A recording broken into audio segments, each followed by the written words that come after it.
I know the couple of meetings I've been into in the past, just as an observer, I know it's come up about possibly having a chair, not having a chair, and we tiptoed around the idea and never had anything definitive to proceed forward with. So now that I'm in this capacity, my thought is this. I know that this group has been put together to help advise the mayor's office through this process. I'll continue in the capacity as chair, but would love to empower you guys, if you think this is a good idea, to nominate and vote in a vice chair. And really, the vice chair would act in the capacity as chair, help facilitate the meetings, making sure that we're on the agenda topics within the time frame allotted, and that we're keeping the meeting flowing and calling people and make sure everyone's voices are heard in any particular topic that's in discussion.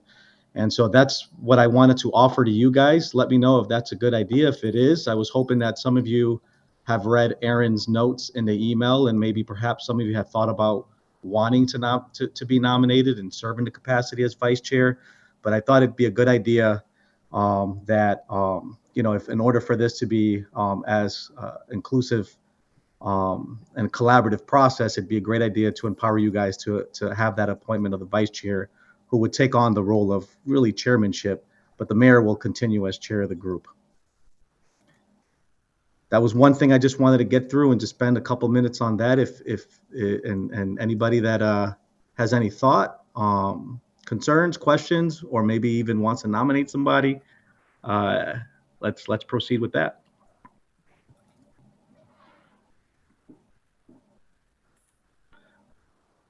I think it's a great idea. Yeah, thanks, Margaret. I think that's a good idea. I expressed interest in it a little bit earlier, but I was kind of ping-ponging it, and I was thinking maybe Mark or Aaron or even Peter, since they have experience with the rules process and everything. So if I'm hearing correctly, you're nominating yourself. You're also nominating Mark and nominating Aaron and Councilor Tallman, yes, sir. And Councilor Tallman.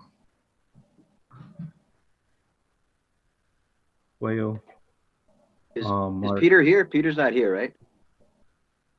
There is. He had a family conflict tonight. I think, but he's just my watch. 2 cents.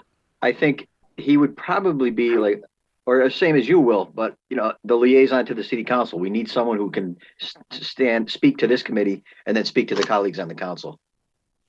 And he's been there a while, so he has. I'm just rules, knows the ins and outs of procedures, the subcommittees. I think that's a good nomination, if he's willing to accept.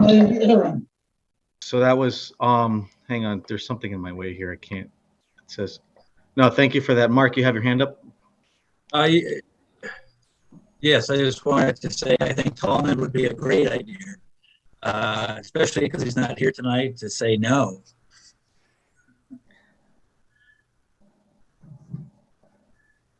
So I'm gonna hit Aaron. Say that again. That's Ronnie Collmore speaking up. Oh, no. Go ahead, Ronnie. Yeah, I nominate Aaron. So we have, we have in the runner-ups here, we have Will Puello, Mark, Aaron, and Peter Tallman. Should we just so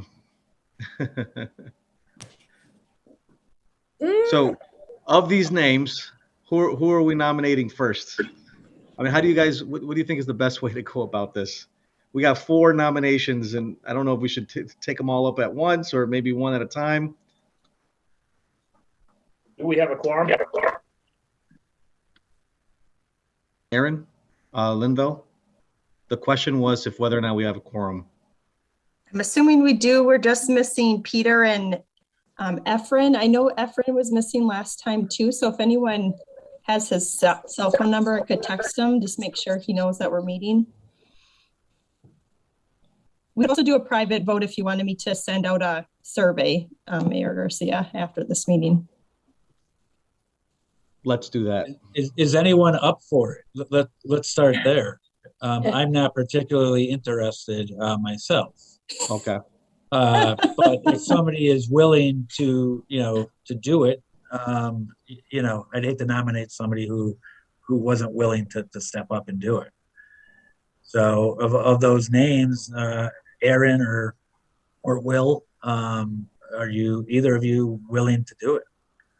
Yeah, so I would be extremely interested in taking on the role of vice chair. I think being on the school committee, I have a lot of knowledge of this process through the last process. I mean, in fairness, I was not on the committee last time, but I was certainly a part of the school committee then.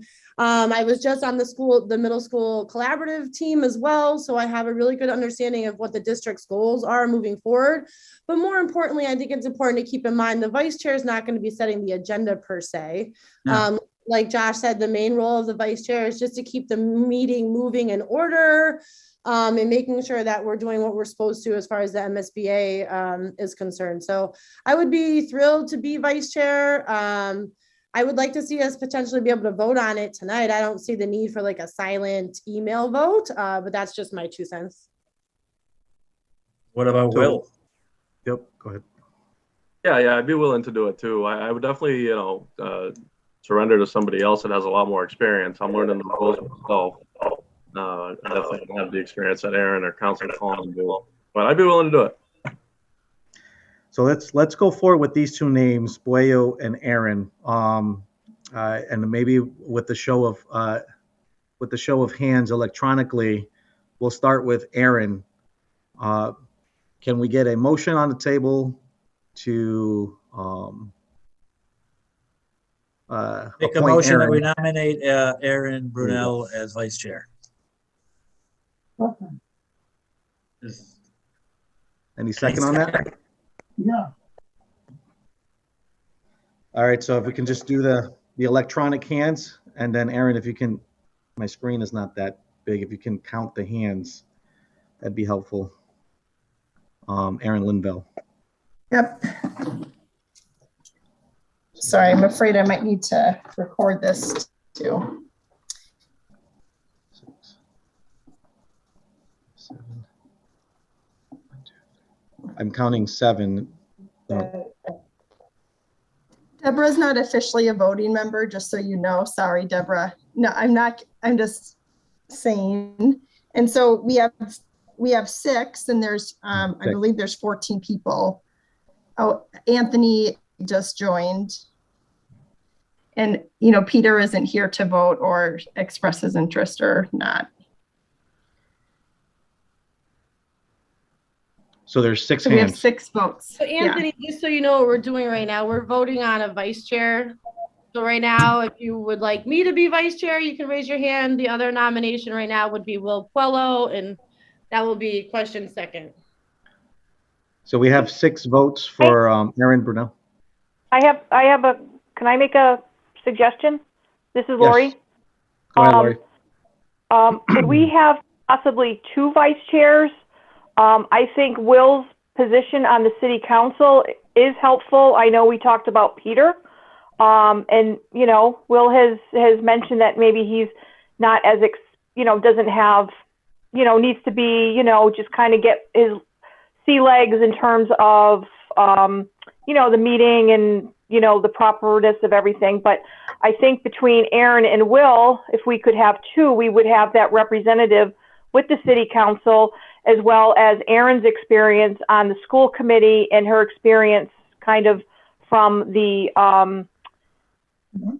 last project in the go around. I don't know if that's an option or not, but I think it would satisfy a lot of things that I heard in terms of, why we're looking to get that relationship with the city council. Thank you, Lori, for the suggestion. It's not an option that's on the table. We'll stick to 1 vice chair, but doesn't mean that we can't certainly work with a city councilor and build that relationship at all. So we have 7, right? 7 for Aaron. Is that 1, 2, 3, 4, 5, 6, 7? All right. So hands down, please.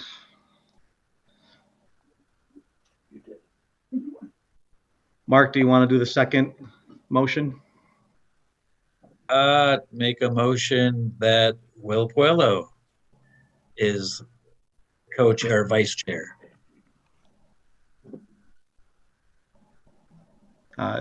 We'll second that.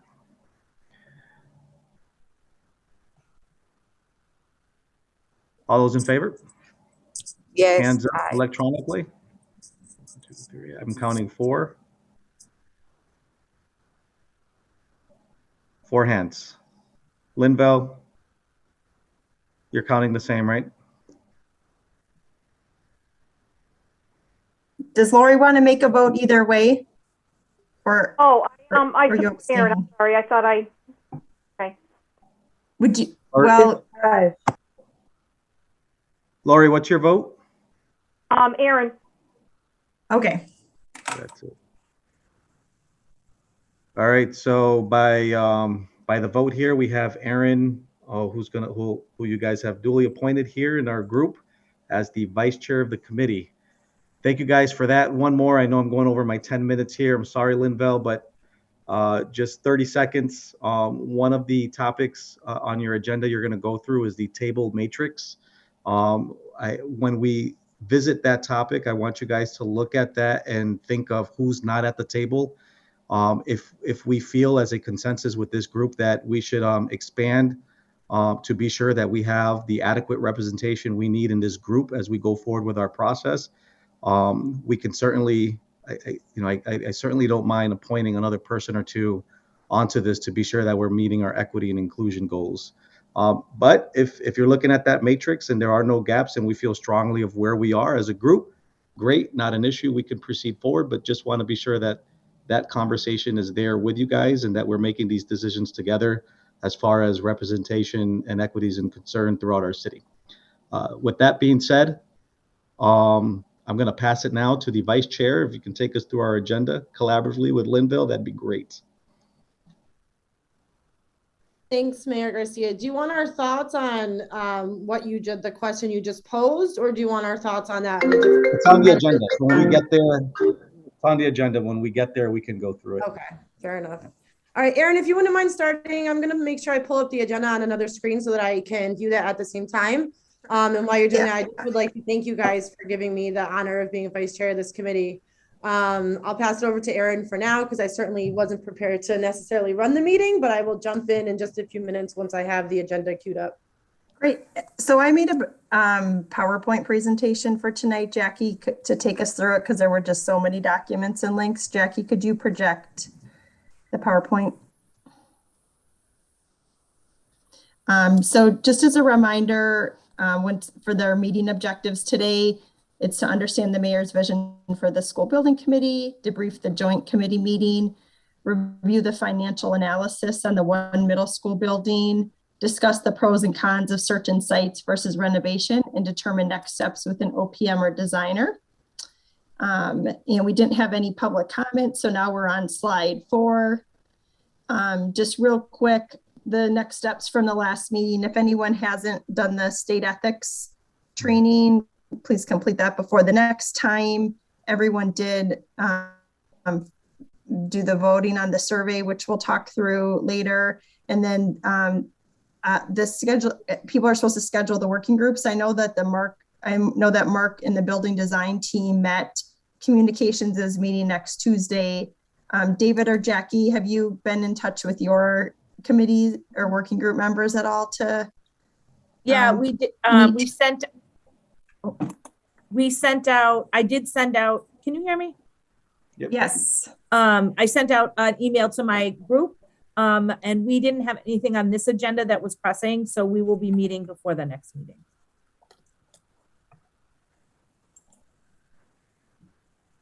David, has your group met or considered meeting? I've got in touch with people trying to find out availability. So hopefully within the next couple of weeks, we can find a time that works for everybody. Great, thanks.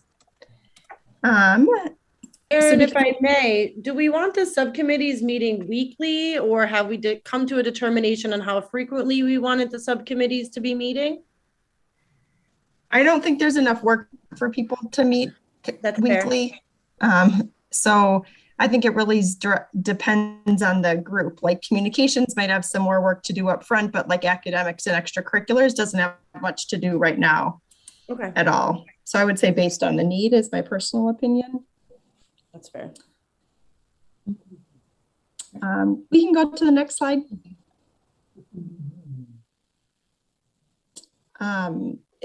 So we have all the way till 6:40 for this section, Mayor Garcia. Was there Okay. anything else that you wanted to say on the school building committee matrix? I wasn't exactly clear if the next step was, if did you want to have a group discussion around the makeup, or you want people to email you individual thoughts? Sorry if I missed that, but I want to put that in the I'm notes. just curious. So if folks had a chance to review that before coming to this meeting, I'd be curious to hear if anyone noticed anything and had some comments on that. Aaron, is your hand up? I think your hand's up. Or it's just always up. I'm sorry, I definitely forgot to lower that before, but when you first did bring this to our attention, I know we've reviewed a list of voting members versus non-voting members, but do we have any like children therapists or anybody from like youth centers? I was thinking like maybe somebody who was employed with the Boys and Girls Club, because I know we're going to definitely have community space in the buildings. So I just I wasn't sure if we had any representation in that regard. We do not, to my knowledge.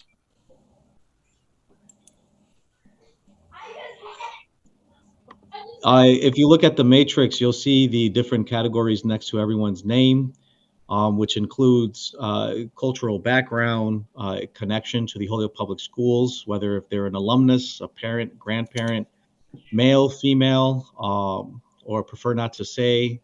There's columns on generation makeup of our group, what neighborhood we live in, what ward we live in, and background sectors as well as skills. The only thing that I think there's a couple that we can notice, but one that pops out to me is neighborhood representation. We have 2 from Ward 2, 1 person from Ward 5, 3 people from Ward 6, and 4 people from Ward 7 in our group. Nobody in from Ward 1, 3, or 4. I thought that popped out to me. I wasn't sure if it was at all, if we felt like we have cross-city representation and maybe perhaps ward representation wasn't, or if it is important, we can certainly look at trying to find people that can represent these neighborhoods a little better than what we are at the moment. There was, I know, Linville, you had some other observations too from the last time we spoke when you put this matrix together. I did, but I was wondering if Raina or Anthony wanted to say anything first, and then if they're not covered, I'd be happy to. Yeah, I mean, I have, to me, that's the biggest thing that stuck out immediately is I feel in terms of voting members, there's definitely an overrepresentation here in Ward 6 and 7. And I think it's a shame that we don't have anybody from Ward 1, 3, and 4 on here. I do feel that I don't know how that happened or why that happened, but it's certainly something that is concerning. Raina, did you want to comment? Yes, my thing too was the neighborhood representation as well. Since we are to go back and talk to people and our neighbors about this new project, we should have a good amount of neighborhood representation just because they won't have a voice. I don't know how this came to be, as Anthony said, but it would be nice if we can increase those neighbors or have them in the conversation with us. Thank you, Raina. Great. The only other big thing that I noticed, it was a bit of an over-representation for Metcalf. We had 5 people on the 5 voting members on the committee with children or grandchildren at Metcalf. We have 3 with people at Holyoke High North, and we have 1 at Morgan. So that was something that I noticed. I didn't know if we wanted to, perhaps it's linked to, it's partially linked to the neighborhood thing. I think I crossed a couple boxes there with as far as representation goes. But as far as how things happen, I mean, I know that Mayor Murphy, former acting Mayor Murphy, basically put it out there for people to just apply. So maybe unfortunately we didn't have applicants from those neighborhoods. So maybe we should do some targeted outreach or something specific. I mean, I don't know how he selected from the names that were given to him. But you know, maybe we can do some targeted outreach at some of those neighborhood schools, maybe do a flyer out to parents or something to get some more involvement. I'm curious if there's representation of those wards in the non-voting members. So like at a minimum, if there is somebody from Ward 1 that's a non-voting member, they've already expressed interest to be a part of this committee and a part of this process. We have somebody there. So I'm gonna just ask that people wait to get called on, please, so that way we can keep the structure. My apologies. No, it's not. I heard another voice chime in also while you were speaking. So if you guys can just keep that in mind, we're gonna, you know, as myself or Josh Garcia or Aaron Lindell for tonight are definitely writing down your names as you put your hand up, and we promise you will get called on. So I couldn't help but notice Deborah Vega in the background shaking her head yes and having her hand up. And I know that she is a representative of Ward 4 and has a child in a different school. So, you know, maybe we could be something as simply as promoting a non-voting member to a voting member, Mr. Garcia. Yeah, I mean, I think so. When the question was, or not the question, the comment about not knowing how this happened or what, it wasn't intentional at all. I think obviously Mayor Murphy thought long and hard on how this is. This is a process here. This is a way for us to check ourselves, and you know that's why this matrix is helpful. So it helps us understand what the composition is, and opens up our minds to be sure that you know that we're achieving our goals as far as inclusion is concerned. And so if to your point, Aaron, if it turns out that we need to expand our, you know what I mean, or be intentional and proactively look for folks to help meet these gaps, we just, you know, and that's the direction we want to go, we can do that. There's no problem with that. Recognizing that the group agrees that there are gaps and we should fill in those roles as far as the voting members are concerned. Go ahead. Deborah, would you like to say something? Sure. Good evening, everyone. I just want to echo the sentiment. If we need to go out and seek more members, yes, let's check those boxes. But if you could start with the non-voting members, I think more boxes would be checked. If you went through and like Aaron said, I live in Ward 4. My son's at Ian White, and I'm a board member of Girls Inc. of the Valley, which is a youth organization that I hope is represented in our community space in the new school. So that's just, I can only speak for myself, but I hope there are other non-voting members that might also be interested. And then I see Kathy Ortiz's hand raised as well. Oh yes, I agree with Deborah. I am from Ward 1, so I think I want to be considered to do that too. Excellent.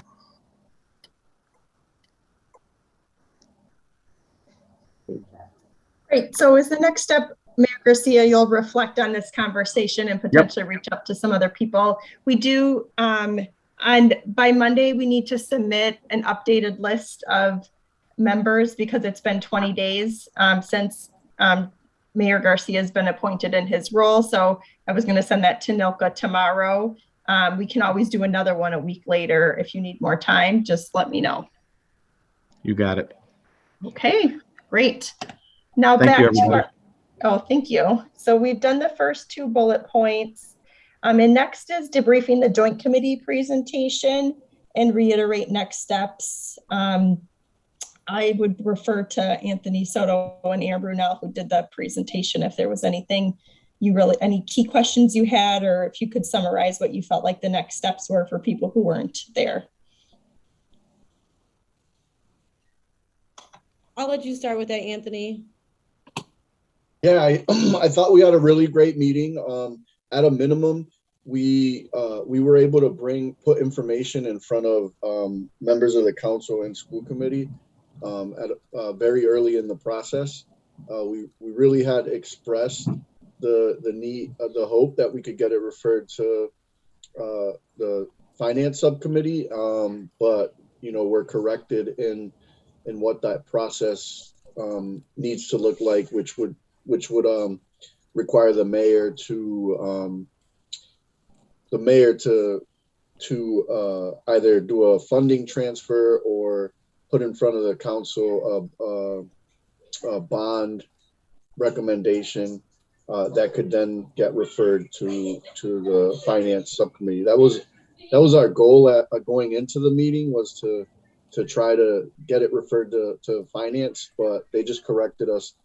So I don't think that this sets us back a ton in terms of time. It just we gotta speak to the mayor about what are the next steps so that we could get it on the finance subcommittee. But overall, I think it was very informative. I was happy that we got a lot of information out there to I feel like there was a lot of our key city councilors that would be weighing into this decision were there. They were able to ask questions. Aaron did a great job walking us through the presentation and answering any questions that they had. Yeah, I would second that. I think the presentation overall went really well. I'd like to thank the members of this committee that made the effort to come in and be present in the audience. I think it's really great when we show force in numbers. So to Anthony's point, one of the interesting things that we did get out is just some government procedural, just a minor hurdle in that request needs to come down from the mayor, and then the full council can get that to the subcommittee. So the good thing is Aaron Linville has the numbers that we would need for that. And so I'm pretty sure we're going to be going over that tonight. And so if we as a committee can finalize using the OP and the designer and agree to the figures that they've brought forth, then Mayor Garcia will be able to submit that hopefully tomorrow, if not Monday. And then it can be a late file order for Tuesday's meeting. So this doesn't set us back at all if we can accomplish that tonight. And if we can't, that's okay too. If we have disagreements and we don't have, consensus on that, that's okay too. We still have time to meet that February meeting deadline, though January would be nice. So overall it was good. We got good feedback from everybody with their questions.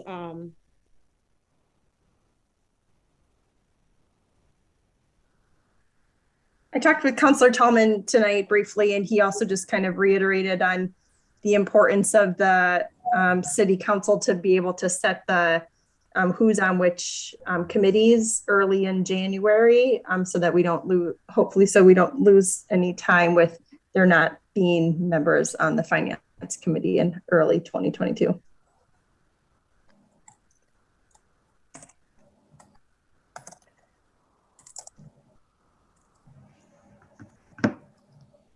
Okay. Is there any next steps that someone wants to clearly clarify here, or do we want to wait until after that later conversation? I don't know, Mayor, if you had anything you wanted to add. No, that's it. I think it's on the agenda for a later discussion, right? So we'll get into what the numbers are, and you guys tell me if that's anything that I can submit before 12. If we want to hit our earlier target deadline, but like Brunel said, it looks like we have a little bit of time. There's not necessarily a rush. So great, super. And then Mayor Garcia, Superintendent Soto, and I have a meeting with the MSBA next Monday to meet the leadership there, and it's really important for them to have strong city commitment, so they're eager to meet with Josh, and I know that he is eager to meet with them as well. Great. We can go to the next slide, Jackie. Mayor Garcia, would you like to present the financial analysis, or would you like Anthony to?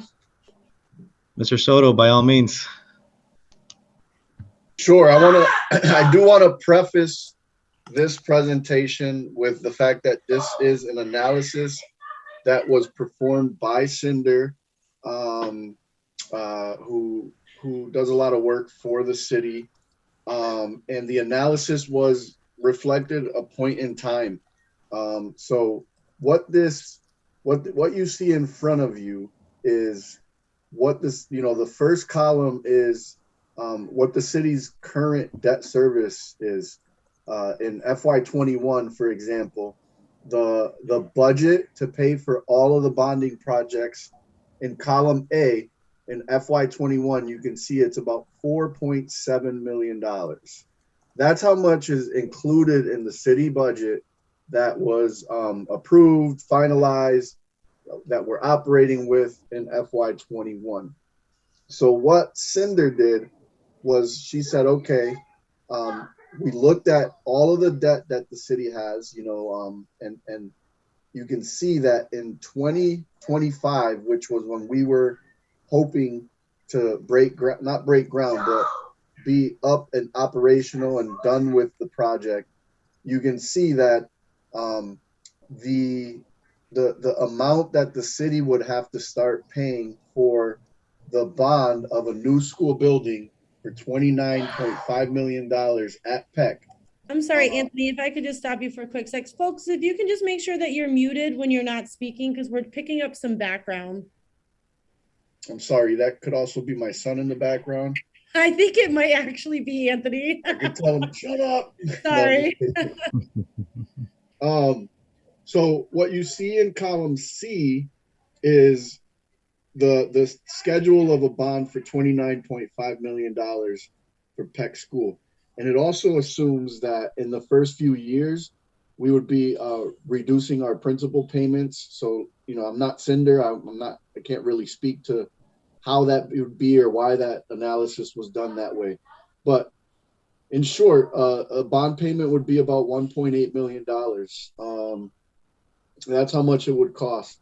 And she then went ahead and said, okay, based on all the debt that is falling off, you could see that in column A, it gets lower, lower, lower, and lower. So that means, existing debt that the city has would be dropping off by 2025, and you could see that it continues to go down. Now, that makes a huge assumption. It makes an assumption that the city isn't taking on any new debt, and we all know that that's not necessarily true.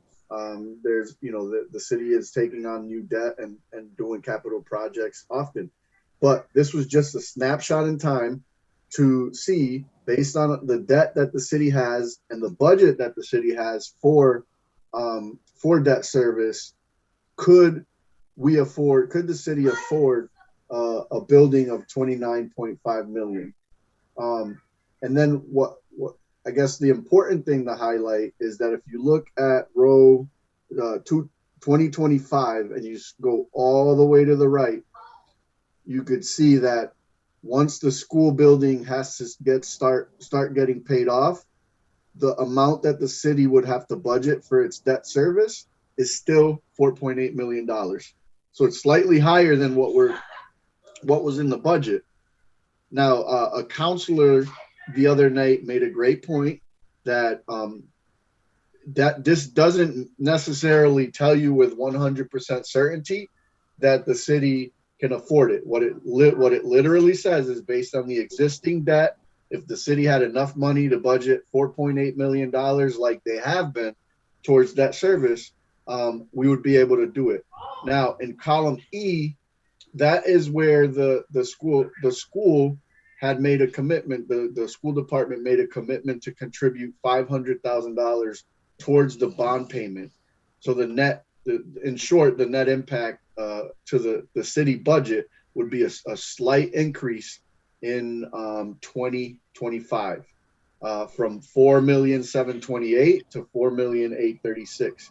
Now, obviously, this analysis, I think, in the future, once we get through the feasibility stage, and once we gotta once we get the I don't recommend updating this analysis before we go through the feasibility stage and see what a building's going to cost, because we could update this once a month if we wanted to, and anytime any of these factors change. But I think that the biggest thing that is going to be most important is seeing how much a new middle school is going to cost right now, and we would have to go in and update this projection. It would likely mean that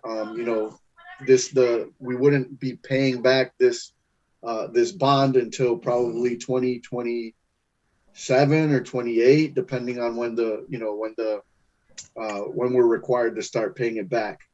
So in short, what this is saying is the city has $4.8 million in the budget to pay for debt.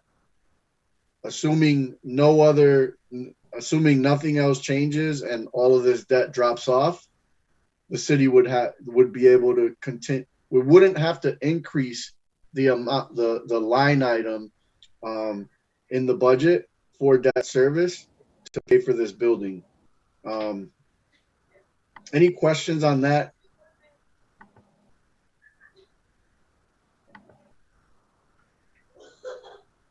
Go ahead, Dave. Mr. Yost.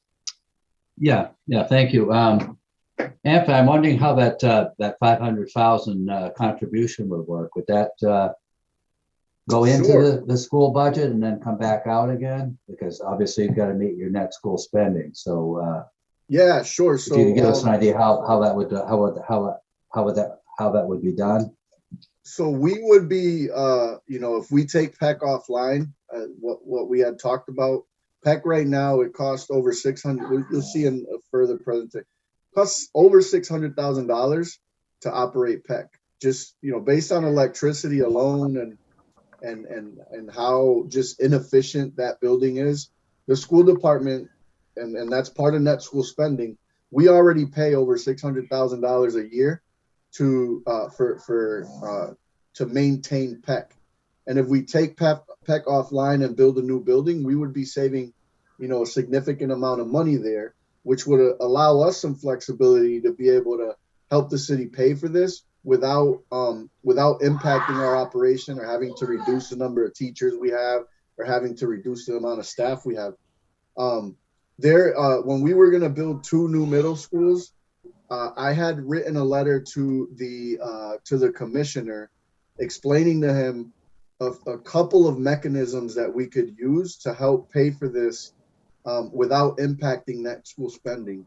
So one of the mechanisms that I had talked about was the city currently receives money from the school department for what we call admin costs associated with helping the school department. And that's we call it Schedule 19. The state calls it Schedule 19 admin costs. And one thing that one proposal that I got the commissioner to agree to is that we can look at that agreement and basically pay more to the city for services that they're rendering. We would have to justify it, right? So I think there's 2 things. There's a few things that went into that memo.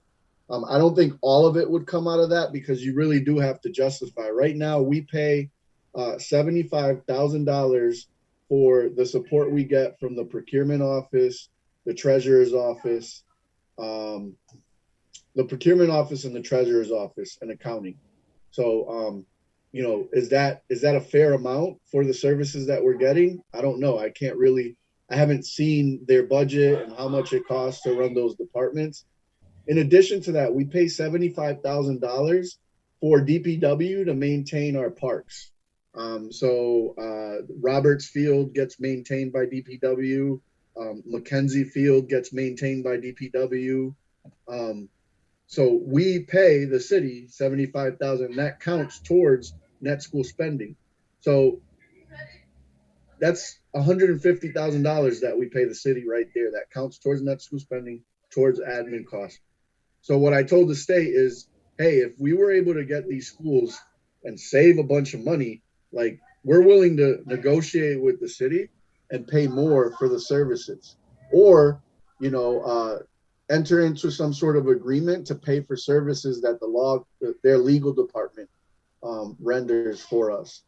Those are different creative ways that we could figure out a way to help. I'm very, very, very confident that we can, in fact, we put it in writing that we would be able to do that. When it was 2 buildings, it was $1 million because that meant that more schools were coming offline and there was more savings in the school department budget. And I'm very confident that we can do $500,000. And those were just two ways that we got the commissioner to agree to.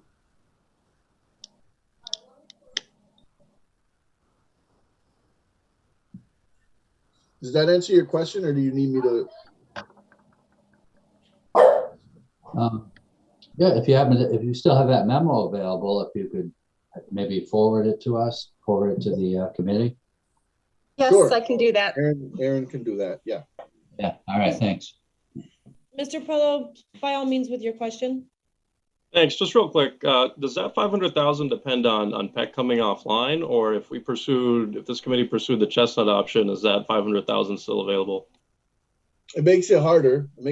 But like, definitely Peck was a big part of those savings. We're going to talk about the Chestnut site later. But yeah, I mean, we're fully committed.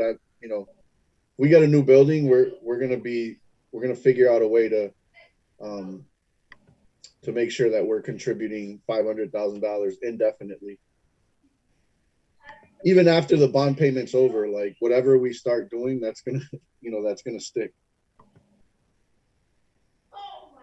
It's never going to go away.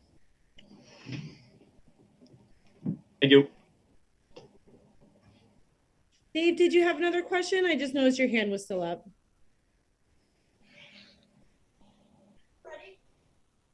Oh no, I'm all set. I forgot to take it down. So.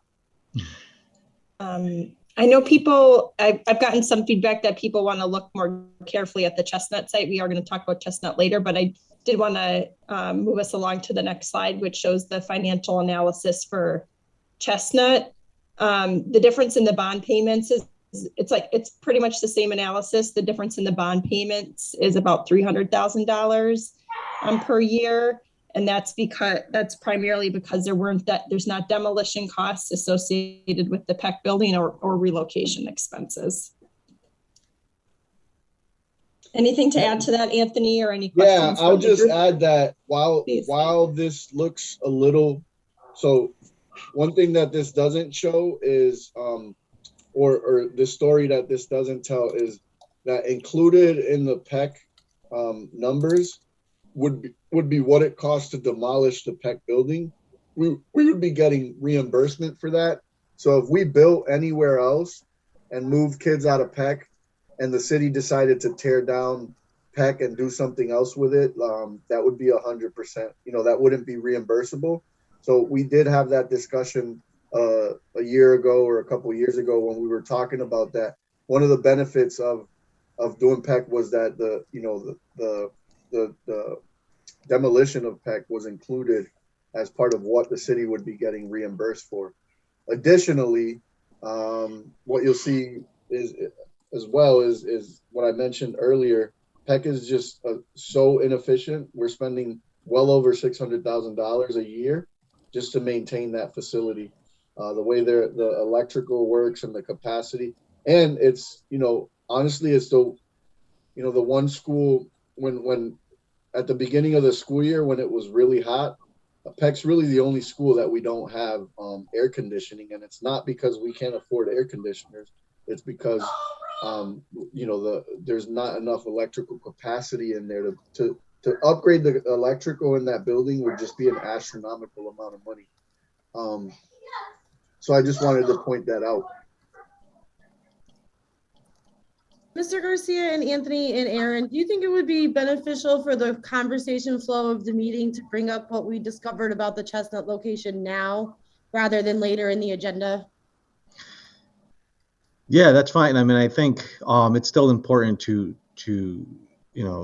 understand the difference between the two sites. But yes, even with that, I just learned the other night that there was an agreement in place between the Housing Authority and the City of Holyoke as it relates to the Chestnut Street site that expires December 13. And so I did connect briefly with the executive director over there to see if whether or not, as we continue to explore our options here, if they had any interest in doing anything with the particular property. If not, if we can extend that agreement. And it sounds like that there is interest in doing some housing developments sometime in the future.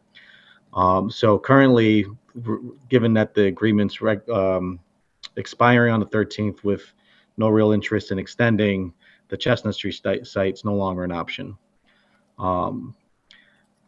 still equally important to understand the difference why the Peck site is still, if let's say it still was an option. I want folks to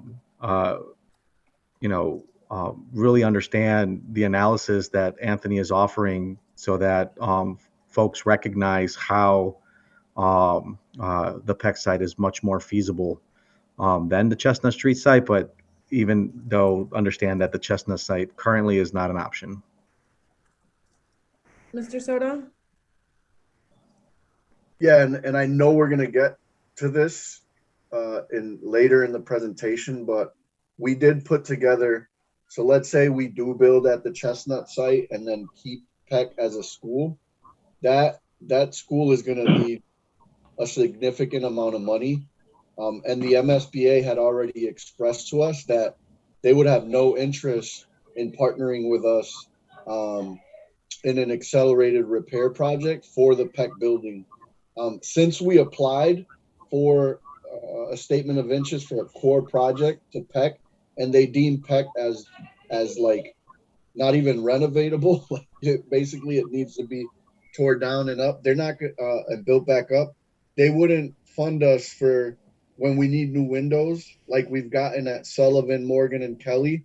They fund 80% of those, like real 80%. When we're not unlike the core projects, when we go after these accelerated repair projects, which include boilers, roofs, doors, and windows, we've been the city council has been very gracious in partnering with the MSBA, and the MSBA has been really gracious with us and paid 80% of those costs. We've been able to get, right now we have, I think, 3 roof projects in the pipeline. Whitney can correct me later, but we recently did Sullivan, Morgan, and Kelly brand new windows and doors.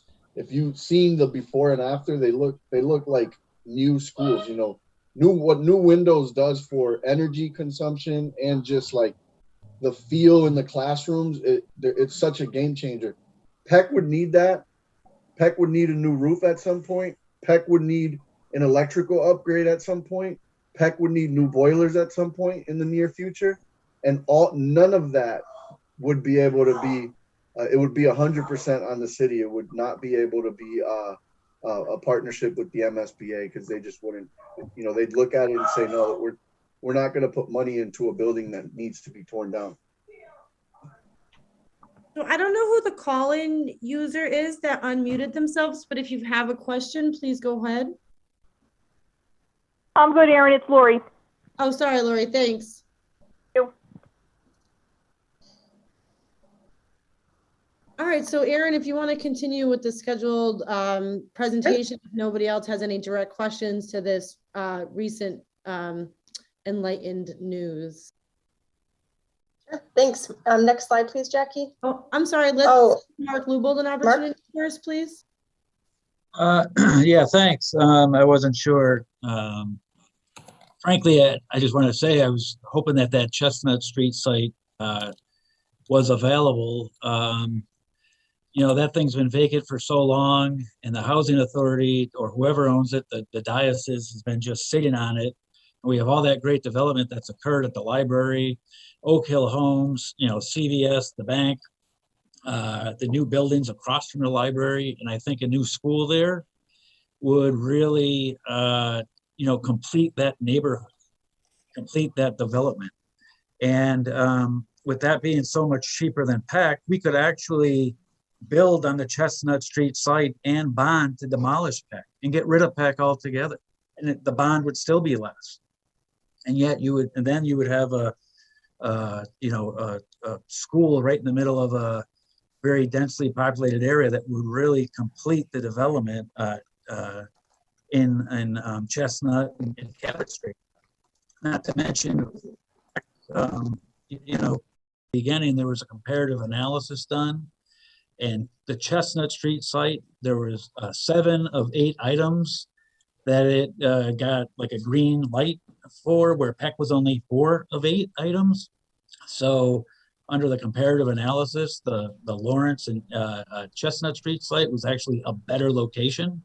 I forget what was in those comparisons, but And if I remember correctly too, the estimated annual facility costs for the Chestnut Street site were cheaper. So we could actually still knock down Peck, not have to worry about disrupting kids, moving them while demolition and the build takes place, and have a new school and demolition that could be used in the future for another middle school, or it could be used for some other means, whether it's connected fully to the park there at Crozier Field, or who knows, with Holyoke High School and their future. I just feel, taking, believe me, Peck needs to come down. It needs to be closed. This isn't about, just keeping Peck open. When I just look at what that Chestnut Street site brings, I just think it's a better site for Holyoke, and it probably fits better than just more housing going into that location. I think more kids would be able to walk to the center school that's there, and and be able to still have a parcel that's cleared, bonded for today, and still cheaper than just doing the Peck project. So I just wanted to get that off my chest before we moved on. Thank you. Thank you, Mr. Lubold. Mr. Yost? Yeah, I just wanted to say I agree with Mark's point completely. I mean, the plan was to close down some schools anyway. So if we built on the Chestnut site, Peck could be one of the schools that we close down. And hopefully, I mean, I'll try and reach out to people on the housing authority and, the housing authority board, and other people could as well. Maybe they can give us, at least some kind of little extension so we can have more time to look into this. Mr. Puella? Yeah, I just wanted to thank Mark and Dave for their leadership on this, and say I agree with them with every point that they made. And my conversations with outgoing Mayor Murphy, outgoing councilor, too, he's my neighbor, and we talk all the time. He made it sound like the housing authority would be willing to give us that spot as long as the mayor and maybe this committee and maybe Mr. Soto express interest. So I mean, Mayor Garcia, that's something I definitely love to follow up with you on. If maybe we could have some conversations with them to go ahead and give that up to us before, what was it, the 13th, I think. Yes. Yeah, oh, sorry, go ahead. Sorry, Josh, go ahead. Yeah, I'm open to talk about anything, anytime, if there is an opportunity. I just had Mark's points about feasibility. I don't know, Anthony, do we have a side-by-side comparison of pros and costs and cost breakdowns and whatnot that determines what site is most feasible? I mean, we have a feasibility site that did a schematic design and a budget for both sites. So we have all the information that's out there, was included in the agenda a couple meetings ago. So yeah, it is a little cheaper. I don't know that it's better. I think the site is part of the reason why the Chestnut site is cheaper is because it's just a flat piece of land. Peck has such a high, a steep grade that it takes a lot more to develop. Plus, there was no demolition cost included in the Chestnut site. We could look at that. I don't know what the red or green comparison of Chestnut or Peck was. They were almost identical. Like the designs of the schools were very, very similar, just more tailored to the sites. You had to factor in the grade. I think at Peck they were going to be using, if I'm not, I could be wrong, but they were going to be using the existing gym, not like tearing that portion of the school down completely. And then they were going to be, as part of the design for the Peck building, they were going to do a lot of work in the Dingo to connect Holyoke High and the Peck site. But the committee members do make a lot of good points, and it's I don't think that we're at a point where we can make a decision on the site, because right now that, we got to get funding for a feasibility study. But one thing I will say is that if we want, and you'll see this later in the presentation, we can have this discussion all day internally. The minute we ask our designers and our OPMs to explore the possibility of 2 sites versus 1 site, the feasibility study costs go up. So, that's I just wanted to be clear in that. So if we decide beforehand that we're only going to look at 1 site, then the feasibility study could be anywhere. I think it's going to be like anywhere from 450 to, I think we have an exact number and Aaron's going to let us know. But if we ask them to explore both sites, the cost of that feasibility study is going to go up. Before Mark and Will go, just to Will's point about connecting with Murphy and the housing authority. Yeah, sure. I can, as mayor, can I strong arm the housing authority and have them say extend? Absolutely. But nevertheless, after speaking with Mainville, there has been, exploration, schematic designs, looking at building more housing. If there's an opportunity to support 2 projects here, and also understanding that there is a desirable option at the Peck site while also seeing potential additional housing in our downtown, it's something that I just don't feel confident right in my heart to say, hey, hold on your project. I'm going to build a school building there. So I think there's a spirit of collaboration I'm trying to achieve, and hoping that folks that don't feel strongly about the Peck site eventually come to a consensus so that we can proceed forward and try to get going on this project. But I think Mark had his hand up, or Will first. I'm not sure who was first. Josh, if I may, before you call on the next speaker, I just wanted to reiterate one of Mr. Soto's points about the feasibility study potentially costing more. I think it's important for this group to understand that when we entered the feasibility study a couple years ago, the MSBA was reimbursing us 80% of that feasibility study.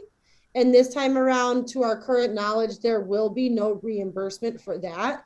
So when we go to the city council and we ask them for a set amount of money, the city's going to be responsible for that full payload. Unlike last time, they were only responsible for about 230,000 of the total 800 we asked for initially, and then it was increased to 1.2 million once the MSBA decided on this 2-school option. So just keeping that in mind, we want to be conscious of how much money we do end up asking the city for. So Mr. Puello, you up next. Yeah, thanks. So, those are really good points as far as the OPM and costing more money. So maybe I was just going to suggest, is it possible if we as a committee decide first where we want the feasibility study to be done and what school building we support, so that way we're not going forward with 2 assessments and wasting money, so to speak. So the only concern with that, Will, is if you would go back to the schedule that we have to meet for the MSBA. We have to get in front of the city council by a certain date for us to be able to have the decision to the MSBA, for them to meet with their full board by April 29th is their deadline. So we just have to be conscious of those deadlines as we move forward. Mr. Lubo? Yeah, thank you. I just wanted to say, obviously, if it's a hard no because we don't own the property, then we're not going to study the feasibility of putting a school there. I feel, it's supposed to be about a community and community resources. And I just feel a school in this area is going to use, the residents are more aptly or likely to use the facilities after hours or in the summertime than where the Peck site is. And, is the Holyoke Housing Authority going to build there? We know how long that takes and projects fall through, and, that thing's been vacant since when was the fire? Like 93? I don't even remember. And 2000, I think. 2000? Wasn't before that? 1999 to 1999, 2000. Yeah. And, I just think that a school there would do a lot for that neighborhood. And again, it's not about keeping Peck open. Peck needs to be shuttered, taken down, discontinued. It's just a matter of where do we as a community see where this school, makes the biggest bang for the buck. And at first glance, I feel Chestnut and Cabot is that place. I don't know where we go from here, because obviously if it is a hard no from the housing authority, then us taking a vote on it at this moment is, kind of a waste of time, I suppose. And I feel there's enough time that we could find out from the housing authority before that next city council meeting on where, the amount of money that would be required for the city council to move forward on it. The agreement ends December 13. Can I go to the housing authority and say, look, this is what we want, hold off? Will they sit around and say absolutely not? Probably not. Although, my conversation with them, understanding that there was a desire to do XYZ, I thought that perhaps. But I guess I'm curious though, I guess I'd be curious to learn how many folks are indeed interested or diehard set on the Chestnut site versus the Peck School site.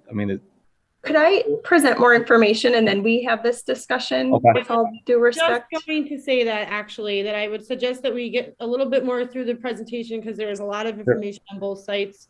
And then we can, keeping in mind, folks, voting members, you can put something to a motion at any time during a meeting. So if you feel passionately about something at a given point and want to see it brought to a formal vote, you can ask for a motion on something, and then as long as someone seconds that, it gets brought up for a vote and discussion and a vote. So I just want to keep that in mind to people. For now, we're going to move forward in the presentation and get through a little bit more of the side-by-side comparisons, and then we can continue this conversation. Thanks. One thing, I just appreciate Mark's thoughts on it. He said some new things that I hadn't been thinking about, which made me also feel like I did want to point out that if we were to look at the Chestnut site, I would probably need to do a traffic study, because when we were looking at building Chestnut before, Lawrence would likely have been closed. We would need Lawrence to stay open. So that's a lot of kids, and Lawrence would have more kids. That's a lot of kids in a little bit of space. So we'd want to look at a Chestnut or a traffic study. And then I also just wanted to point out that the outdoor space at Chestnut's limited too. But going back to the presentation, I wanted to let everybody know, this I pulled from the April 10th presentation, 2019, that was at the Senior Center. So they looked at the Lawrence and Chestnut and also Peck sites. So you see the maps of those. Next slide, Jackie, please. And then you see that another 4 sites were reviewed by the school building committee: the Whiting Farms Road site, the McMahon School site, which is what the way back when with the original statement of interest was for, the Lynch School site, which was sold in May 2018, and then the Chestnut and Cabot Street blocks. Next slide. These 4 sites weren't pursued further for a couple different reasons. You can see on the Whiting Farms Road one, high construction costs, major circulation challenges, and earmarked for other uses by the city. The McMahon School site, wetlands had limitations with the ground quality. It was too small for the needs and high transportation costs.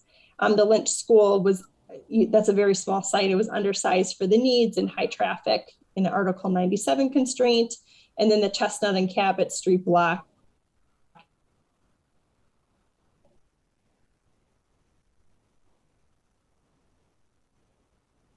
Oh, Erin froze. Did she? Anthony, can you proceed until she can click back? Yeah. Erin, are you back with us? Erin, you froze before, right when you got to the Chestnut and Cabot Street block, you froze. Sorry, I'm a little nervous what my face looked like at that point. But the Chestnut and It was pretty Cabot funny.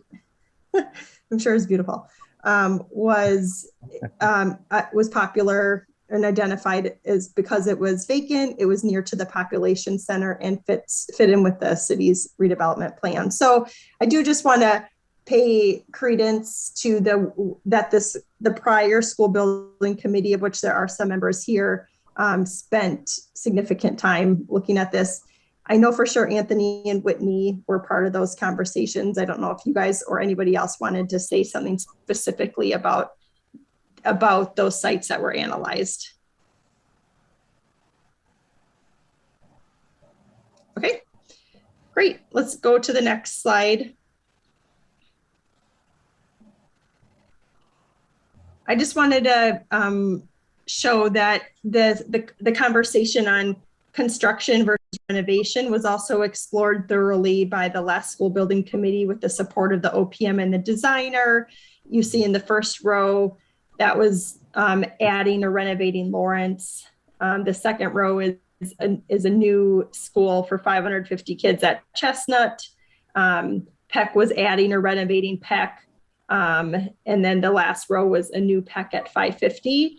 Although the renovations can do a lot of what Anthony talked about, like, new roof, better windows, stuff like that, and maybe some things on the margin with the educational plan, it really doesn't significantly change the structure of the school. So like you're spending that money, but not getting a lot of bang for your buck in terms of building a school that fits the educational plan of the district.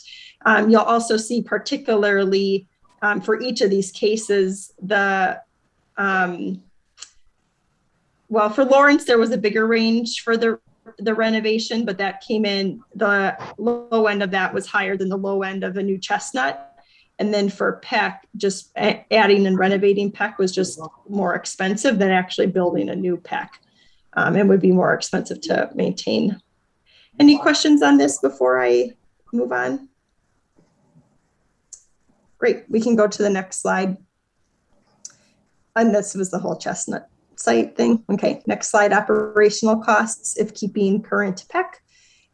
Whitney worked with our finance team to pull together 2017 numbers of the schools that we were looking at most carefully. So a new Peck, a new Chestnut, and then based on the STV analysis, if we were to have built 2 new middle schools, we probably could have closed 3 elementary schools and keep, and the ones that were rated lowest on the facility studies were McMahon, Metcalf, Peck, and Lawrence. So those are the ones that we costed out. So I'm just using old information from 2017. That's why I'm presenting these schools to you. But what I did do is take a conservative inflation estimate of 2.5% since that time. So I grossed the operating costs for for McMahon, Metcalf, Peck, and Lawrence, the 4 last columns, up by 2.5% annually.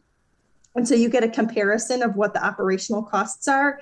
With new Peck, it's $252,000, new Chestnut, $241,000. McMahon is $166,000. Metcalf is $112,000. Peck is $659,000, with the significant driver being in that second line, electricity costs of $386,000. And then Lawrence is at $337,000. So that gives you a comparison of how expensive it is to operate. So, if you take Peck offline and build a new Peck, then you're saving, about $400,000 in operating costs each year. Mr. Leupold, do you have a question? I just wanted to point out, this is what I was referring to, that the annual Chestnut Street costs are cheaper as compared to a new Peck. Yeah, so, by 10,000 though. So it's not. I mean, but it's over 30 years. It's 300,000. Whatever you want to, whatever they you are want to estimates, say. but they are. I just wanted to make reference. I'm not making the numbers up. That's really helpful because I was going to have to email you and to figure out what you were talking about before. So thank you, Mark. Isn't that due to the fact that the Chestnut Street location is actually a smaller square footage building, and it will have less, because it has to be 4 stories tall, right? It's a smaller footprint of a lot. So the building itself is. Yeah, the main driver here, smaller, right? if you look, sorry, Aaron, the main driver here is $7,500 in snow removal costs. The difference of $7,500 in snow removal costs. You know, there's other challenges, like I don't know where everyone's going to park. If Lawrence and Chestnut would be open, but the facility, the traffic study would help on that. So that's like an estimate, obviously, and we never know how much it snows. Okay, so next slide. I'll pass this off to Whitney. This is a little bit of what Anthony was talking about what we would be on the hook for if we kept Peck open, although I like Mark's thought about not keeping Peck open, but I pass it off to Whitney. These here are good faith estimates in regards to square footage approximations for replacements of these systems from what we've experienced previously with our accelerator repair projects with the MSBA. So what you see there are tangible costs, again, subject to inflation. Aaron's been generous with the 2.5%. We find it somewhere around a 3%, perhaps even higher than that. It's a little hard to put a finger on it these days, but if anything, it is becoming more aggressively inflationary. So those would be costs that, should these projects be undertaken, would be incurred at 100% of the city's expense with no chance for reimbursement. That's really about all I have to say, unless anybody has any questions.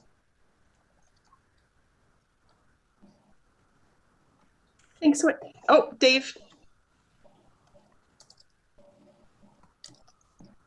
Yeah, Whitney, I just wanted to, I guess probably we'd likely trigger that 30%, that threshold where everything would have to be brought up to code for these type of projects. You're absolutely right, Dave. And then you'd be looking at other things that we would not really appreciate as investors, from the standpoint that we're currently enjoying a building, that we would then eliminate the grandfather clause, if you will, from the way in which we utilize the building now, and we'd have to make major improvements with the structural components. And one of those is known as seismic retrofitting, which you think, holy cow, what is that? Well, it is actually reinforcing the shell of the structure for new earthquake considerations that have been brought into the code, which we are currently not obligated to at the current time. It's not to say that the building is unsafe. It's just that we would not build it in the same fashion. And Dave is absolutely correct. When you get above 30% of the appraised valuation or the replacement cost of the facility, then that's when you do look at being mandated to upgrade these things. And that is not a consideration here with these current figures. Yeah, thank you. Thank you. Can we go to the next slide? Great. Okay, so let's discuss the pros and cons of location and then the pros and cons of reno versus construction. Vice Chair, feel free to take over. I'll go on mute. Does anybody have anything that they'd like to add to this discussion points carrying over from the site locations? I saw Cal's hand went up first. Sal, sorry. Thanks. That's okay. I apologize. No, I get confused every time you say Aaron. I get confused too. So Yeah. I never know which one to look at. Here's my quick thought. Mayor Garcia, you said the agreement with the Housing Authority expires on December 13th. That's 11 days from now, right? Yep. Does the Housing Authority have to have an executive board? They have their monthly meeting, right? Or do they have a monthly meeting? How does their board of directors work? Yeah, so I got to look. Actually, I have the agreement in front of me. I got to look at the terms and see if it's the board that makes that decision, or can the executive director himself have that ability to make that decision. And obviously, as far as timing is concerned, much more flexibility if the ED can make the decision rather than go to the board. But if, whether either or, I don't see.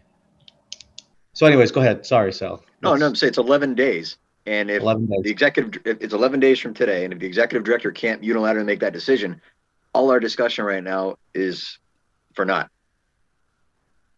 It really is. So We need to know the that reason why answer. I So we said- can't even have that on the table if the time runs out. It was very helpful information to get yesterday. Yeah. Cal, if you were all set, Mr. Lubold? Sorry, Cal I'm gonna again. call you Cal now. That's gonna be your nickname now. Okay, Karen. Cal. Guys. Two things. I don't even feel we need to discuss like Peck, renovating Peck. I don't think anybody on this board. Yeah, I agree. You know, I just think we're wasting our time if we're talking about renovating Peck. I don't think anybody wants to even consider that. I'd rather talk about the meat and potatoes of the projects coming forward. Excuse me. And I do feel there is time. Okay, I understand where sales coming from, because we need to get to the city council an amount that we're going to spend on the OPM, looking at a site. Okay, going forward. So I feel we can kind of run things together. We can come up with that cost not to exceed for the city council, while we still get some direction on from the housing authority, if they do want to move forward and extend out that agreement or not. And, you know, if there's some compelling reason from the city's standpoint or from the school department standpoint why Chestnut Street shouldn't be, you know, then we can stop discussing Chestnut Street altogether. You know, I just haven't heard it, you know, and I just feel if we can keep going together on this track right now, we can, you know, become more clear towards the middle to end of the month. So, I think that plenty of compelling and desirable reasons have been shared on why it should be the Peck site, but also there are compelling reasons why Chestnut Street site would work as well. The reason why I said it's not an option is because per my discussion with Mainville, the agreement expires on the 13th. There's a desire to do housing there in the future. They've worked on plans. If I told Matt, hey, look, you know, just we want to extend it. We want, you know, we really feel strongly about this. Would they come around and support and agree? Sure. But also when I know and hear about a potential project that's coming down the pipeline that can take place there, that couples and complements another project happening in our city to build a new middle school, rather than just building on the Chestnut Street site and let a school building sit there closed because we're not interested in renovating. It's the city's interest. It would be our interest to support and complement both projects as a collaboration. So that's the direction I'm saying is the desirable direction. Now, again, if there is a strong desire from this group here, you guys tell me, forget about it. We want the Chestnut Street site. I can go to Mainville and say, look, forget about it. We're going to make this happen. And I'm sure he'd be happy to try to make it work. But after that discussion, understanding the plans, what they're working on, you know, it just, and the agreement expiring on the 13th, it just, you know, that's why I'm bringing to that. That's why it's not an option, at least for me. But again, you tell me that this body right here wants to do the Chestnut Street site, then I can revisit this conversation with Matt and explore different direction. But also, please know that I don't know how that impacts some of the other things we already know. Our letter of interest to the MSBA as far as the Peck site's concerned, and now we're going to go to them and say, hey, we're just kidding. We want to do the Chestnut Street site instead.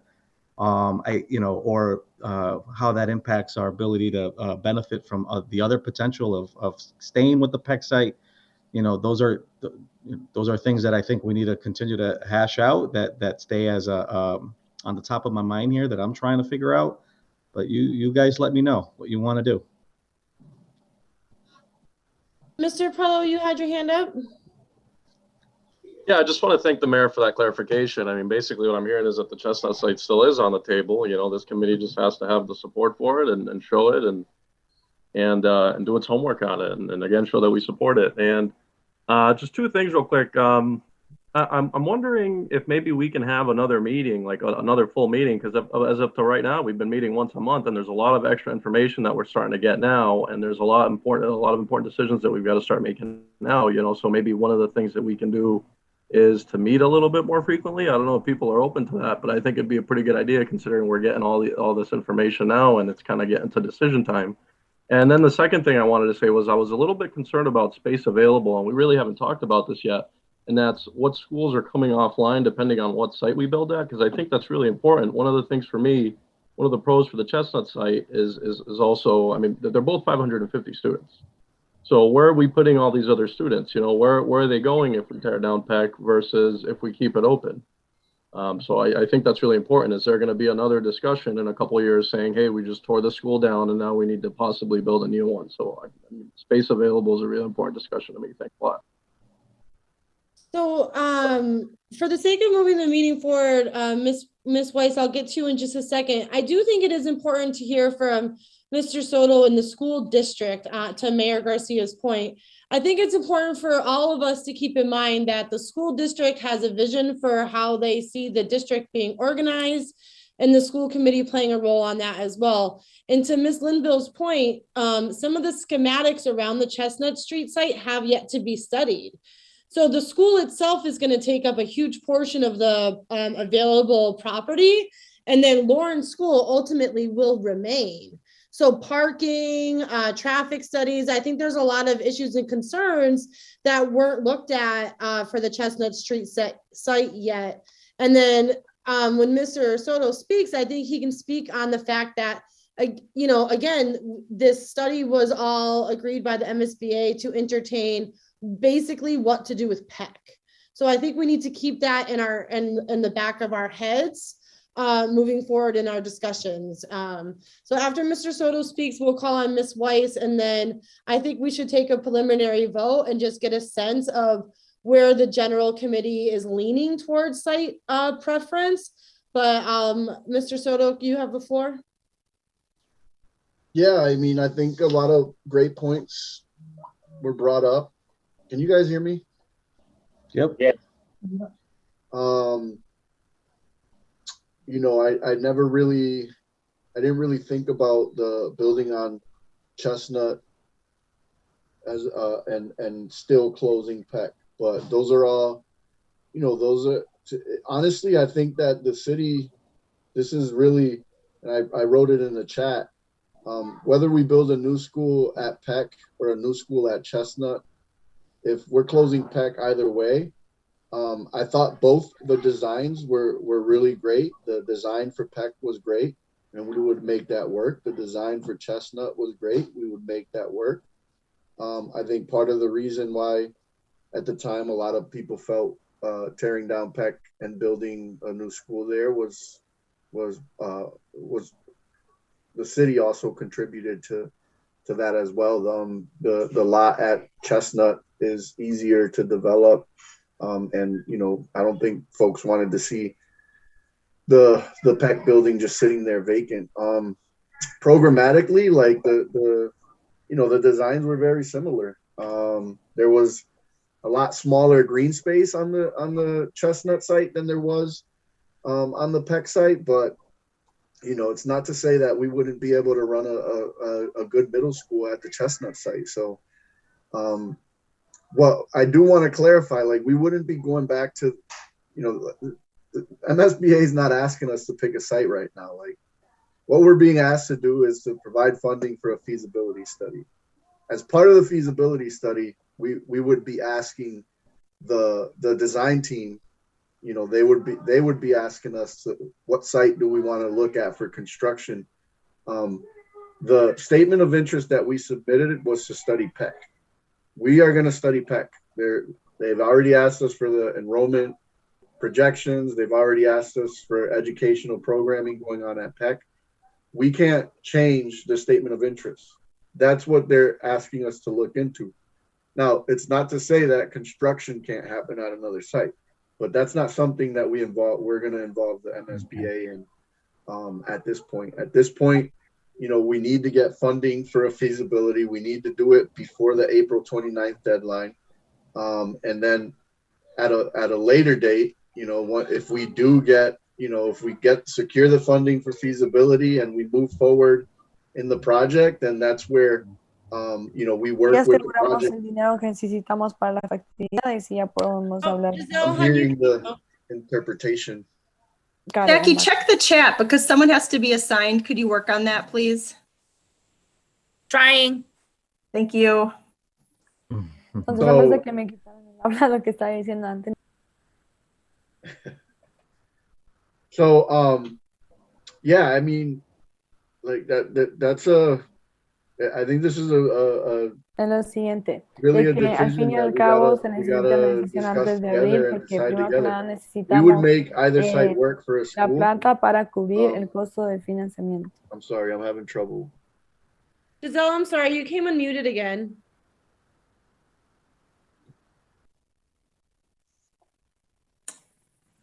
Anthony, could I speak and share something briefly? Please. I'm in a quick screen share.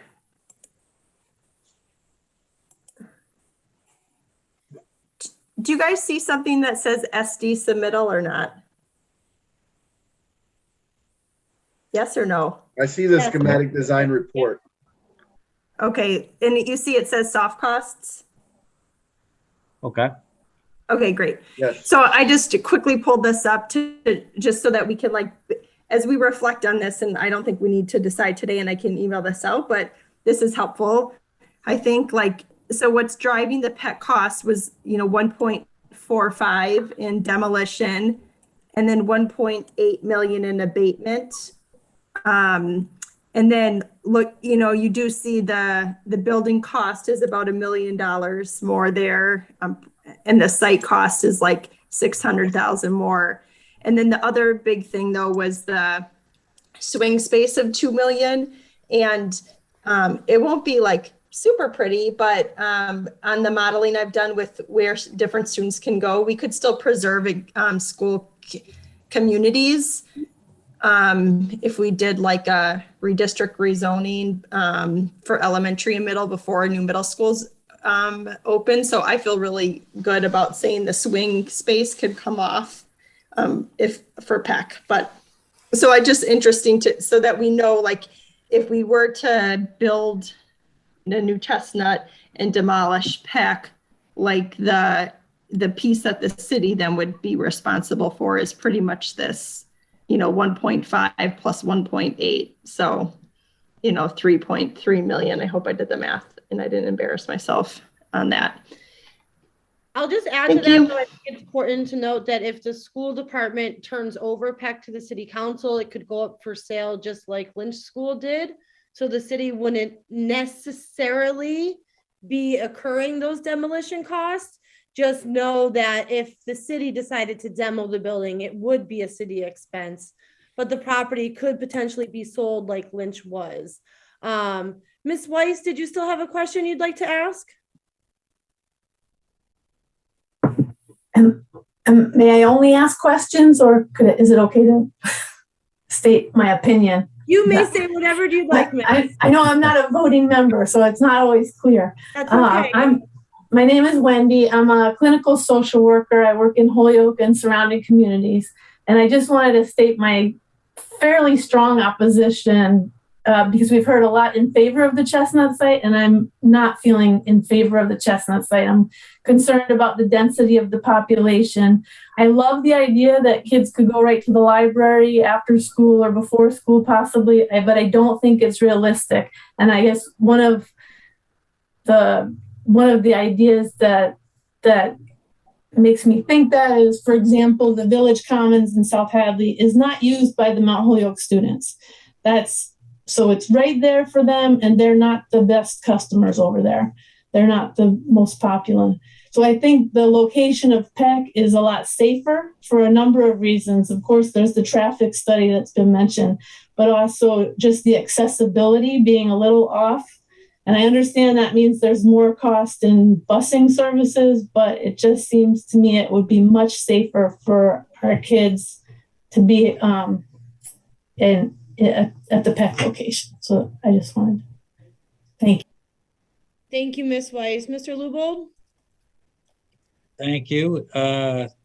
Is the long-term goal of the schools to still, at some point, build another middle school that's 550 kids?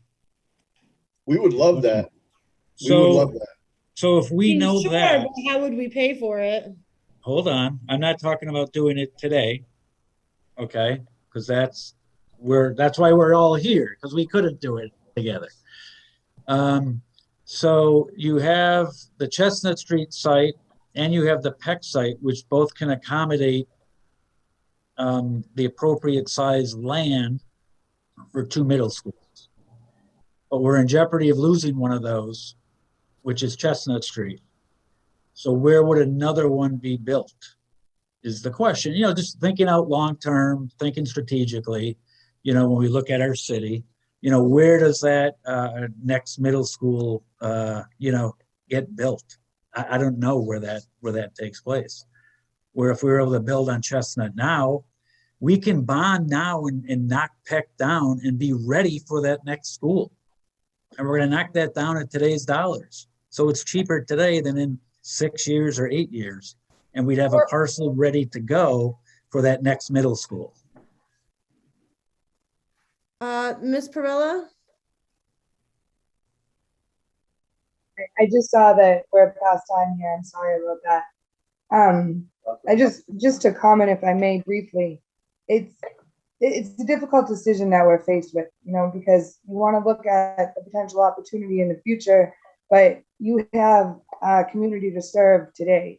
So it's like want to need, and you know, it's not an opinion or anything, but just to keep in mind, maybe if we can do this in a manner that we can say like the right way, I think the doors will open for the future with more potential and support from the community to build that second middle school, which is the direction I think we all want to head in from now. So it's like, I feel we have that opportunity with the MSBA, sorry, I said that wrong, right now backing us up for the Peck location. And it's more costly. And, you know, I was for Chestnut, but it's more sensible to work with the Peck opportunity and the project at hand right now because of all the money that's gone into it already, and the space, the square footage, and just everything, all the aspects that go around creating such a project and building a new middle school.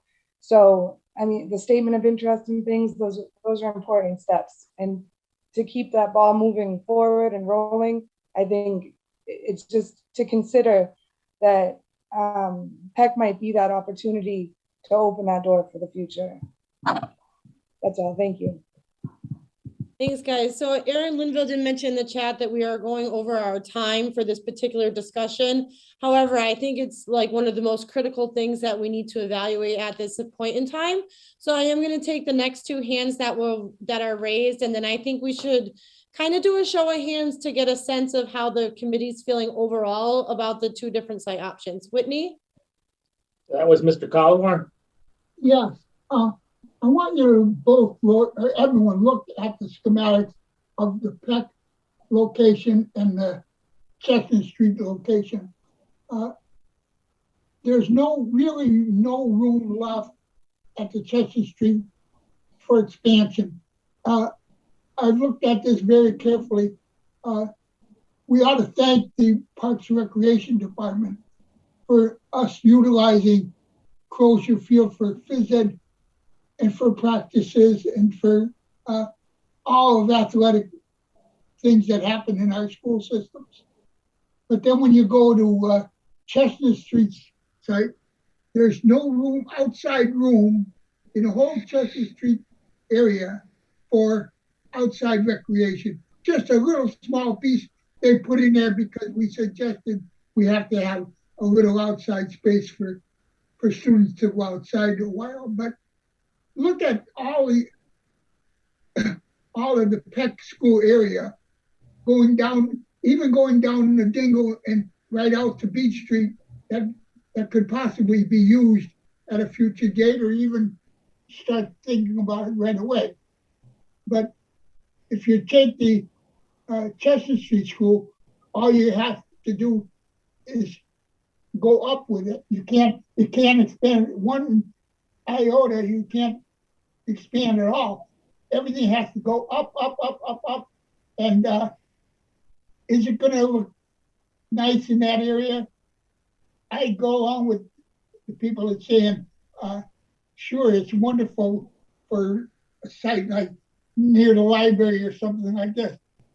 But for outside usage and for the betterment of the city, I think you ought to look at that very carefully. Thank you, Mr. Collmore. Mr. Puello?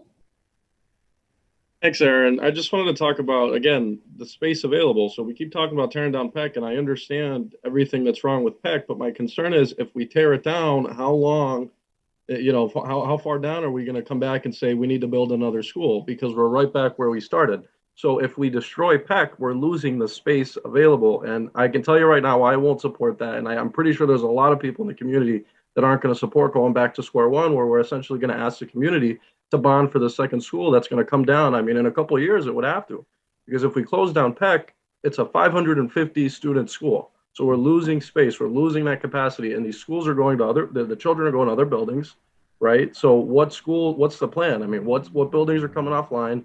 What are we planning on doing there? And how further down the road are we planning on talking about a new building? So I think it's important to keep in mind that Holyoke hasn't had a new building in decades. And the chances of the MSBA entertaining Holyoke for another new building, even in the next 10, 15 years, is slim. I'm not saying it's not possible. I'm just saying that it's slim. So keeping that in mind. And I know that Mr. Soto is going to touch on this point when I call him next, but the district does have a plan for where kids will go.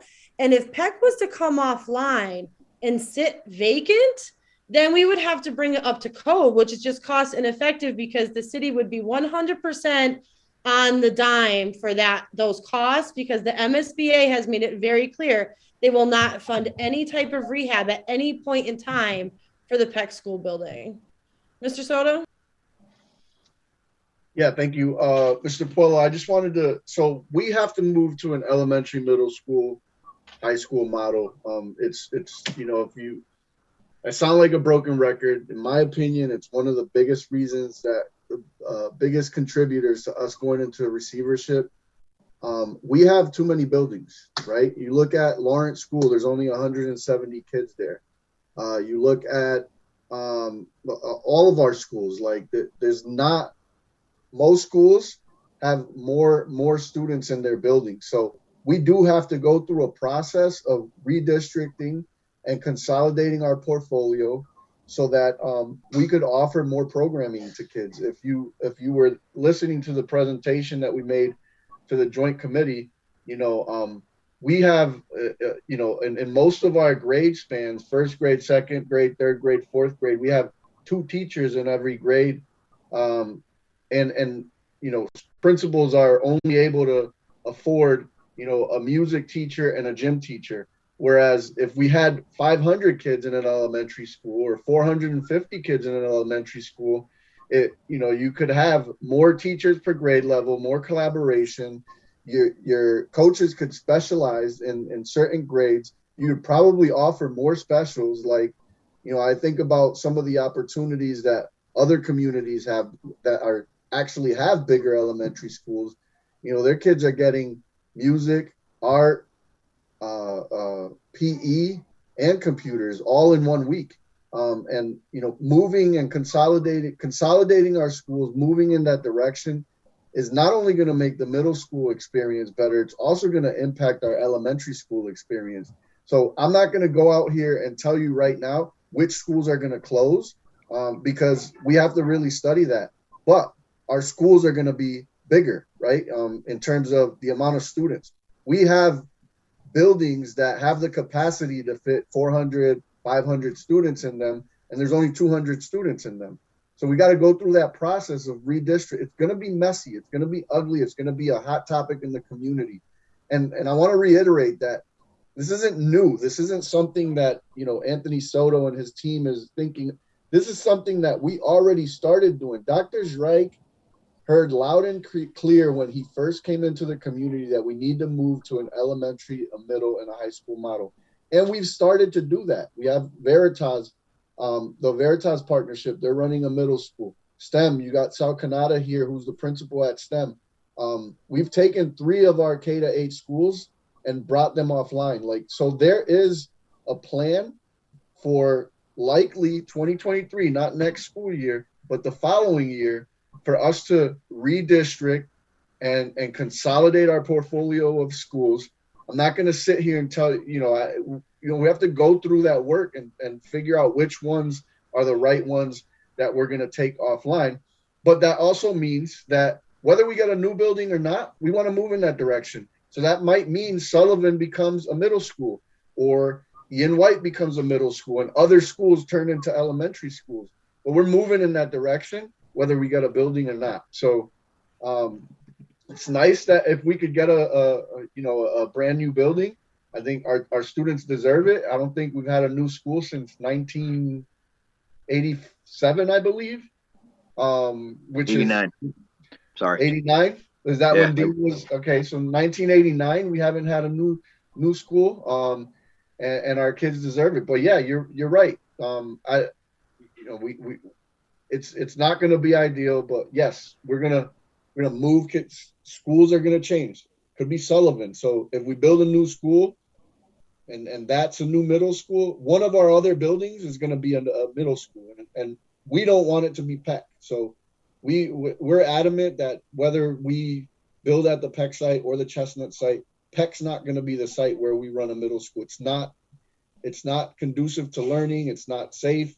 It's just very, very inefficient. So for the sake of time, Mr. Lubel, I am going to give you one more opportunity. Can we just try to keep it brief, please?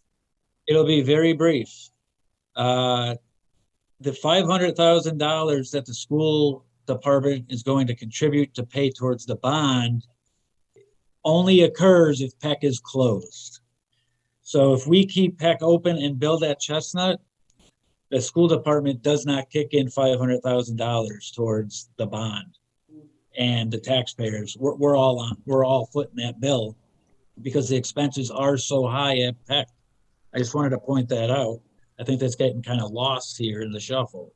But if Peck does not close, the school department doesn't have the capacity, as far as I can see, to pay the $500,000 towards the bond, because those savings are wiped out by the facility costs. Well, I don't know. You guys put something in my head today that I wasn't thinking about. We'd be closing Peck anyway. No, but I'm saying if we built on Chestnut and kept Peck open, that $500,000 is nowhere to be found. That's not an option that I think. Yeah, I don't think that's an option anyway, just based on the statement of interest that was submitted to the MSBA. Again, yeah, I'm not worried. I'm just going back to what Mr. Puello was saying about keeping Peck open for the space, but we also lose the $500,000 if we keep that open. Well, I do want to clarify that the statement of interest is just simply telling the MSBA, hey, we want you to study Peck and we want to build a new school. We wouldn't need to change the statement of interest if we decide during the feasibility process that we want the construction to happen at Chestnut. It wouldn't require us to go back to the state and change the statement of interest. What it would do is increase our feasibility costs, because we're now asking the designers and the OPM to look at 2 sites now.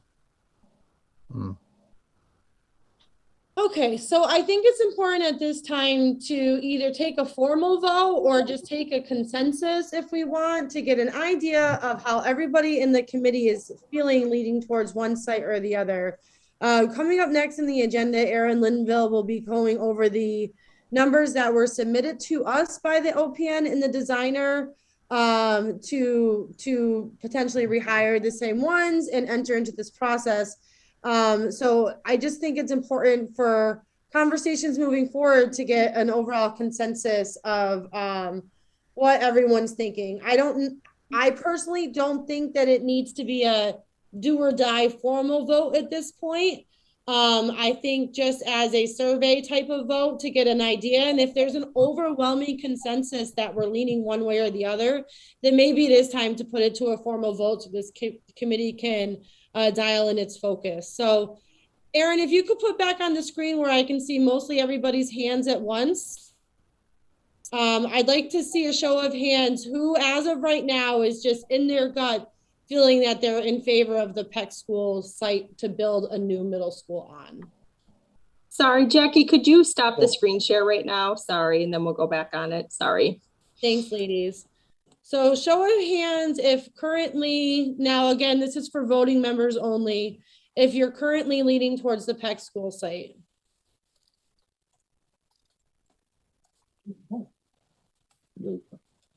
What? Mayor Garcia, I was gonna say, keep in mind you're a voting member as well. How many voting members total are we, Miss Linville? 14, but how many are present?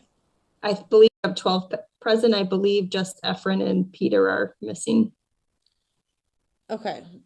So we have 1, 2, 3, 4, 5, 6, 7. So 7 is the majority of 12. It's certainly not an overwhelming majority. So in my opinion, I don't think we're ready to firm this decision yet. Lori's on mute. Let's quickly wait. Lori's texting me and she's a vote for Peck. So we're at 8 actually. Sorry. Thank you, Lori. So 8 out of 12 is a pretty substantial majority.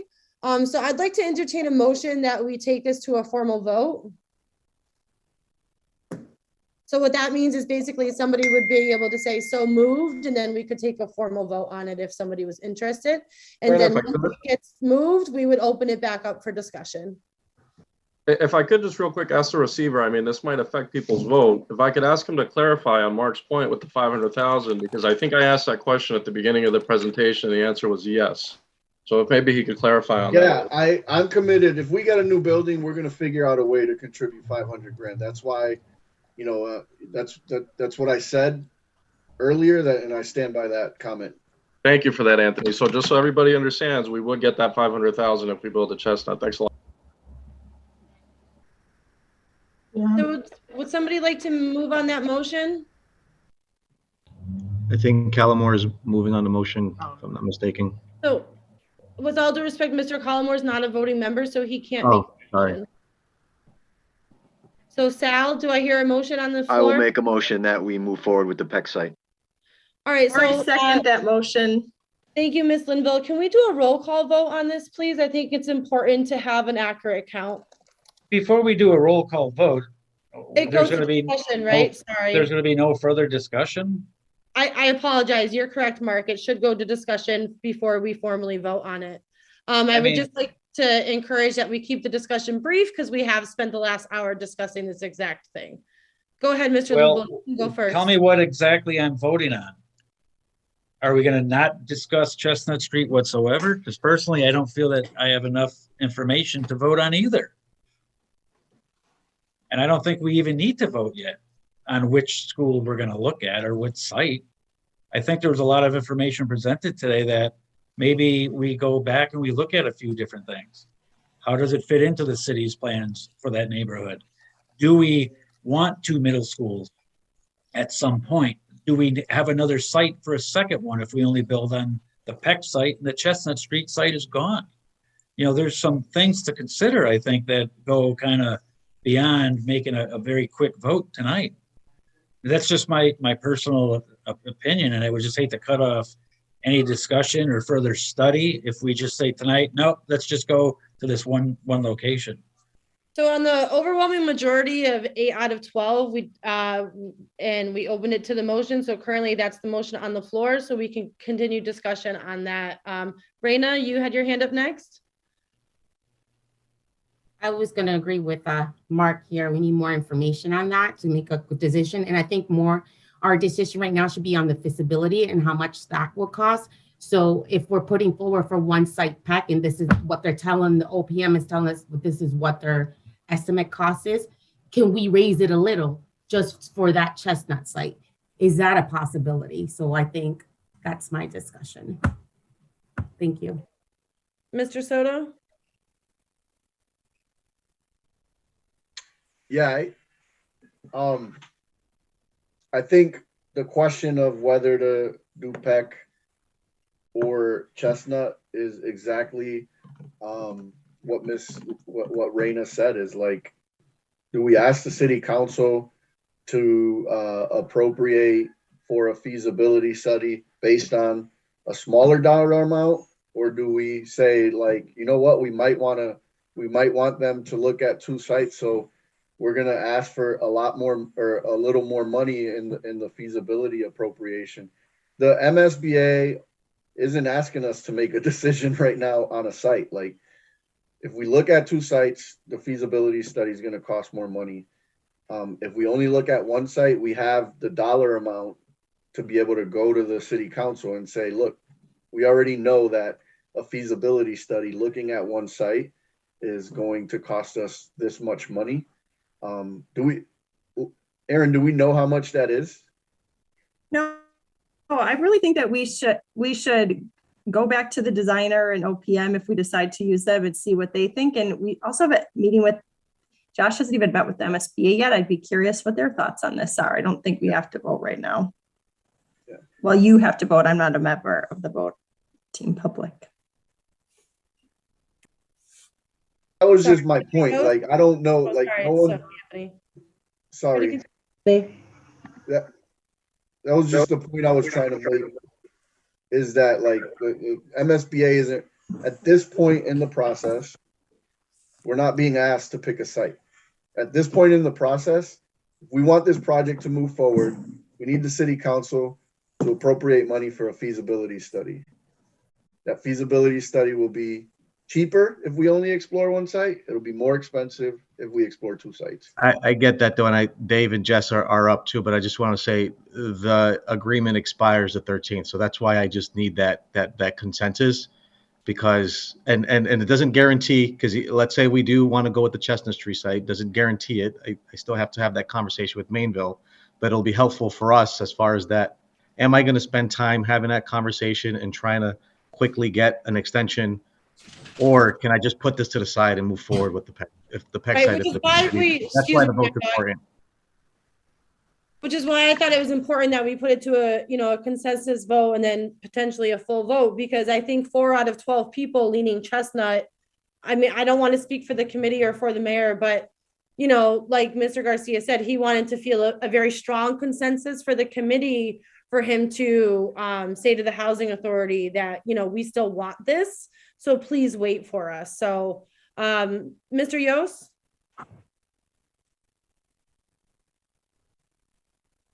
Yeah, I think, if we're trying to get a consensus, it's a little too soon to, take this vote. If a third of the committee isn't set on the Peck side, we're still looking at the Chestnut. I mean, I think by the time we, if we could settle on one by the time we actually go to the city council to get the appropriation, then, or to get the bond or however it goes out, we can decide by that point. But I think right now it's a little premature to shut down one of the options when we don't really have a consensus. I mean, almost all of us were on board with this, but even 2/3, I don't think that's quite as a consensus at this point. I'm pretty sure 2/3 is usually the majority vote rule with general makeup of bodies, but this body is by majority. Mr. Garcia, did you have more thoughts you'd like to add? No, again, just to your point there, I'm just going to repeat that the reason why we're moving with this is because the agreement with the housing authority does expire on the 13th. So that's why I don't have another week or so to, we gotta get moving.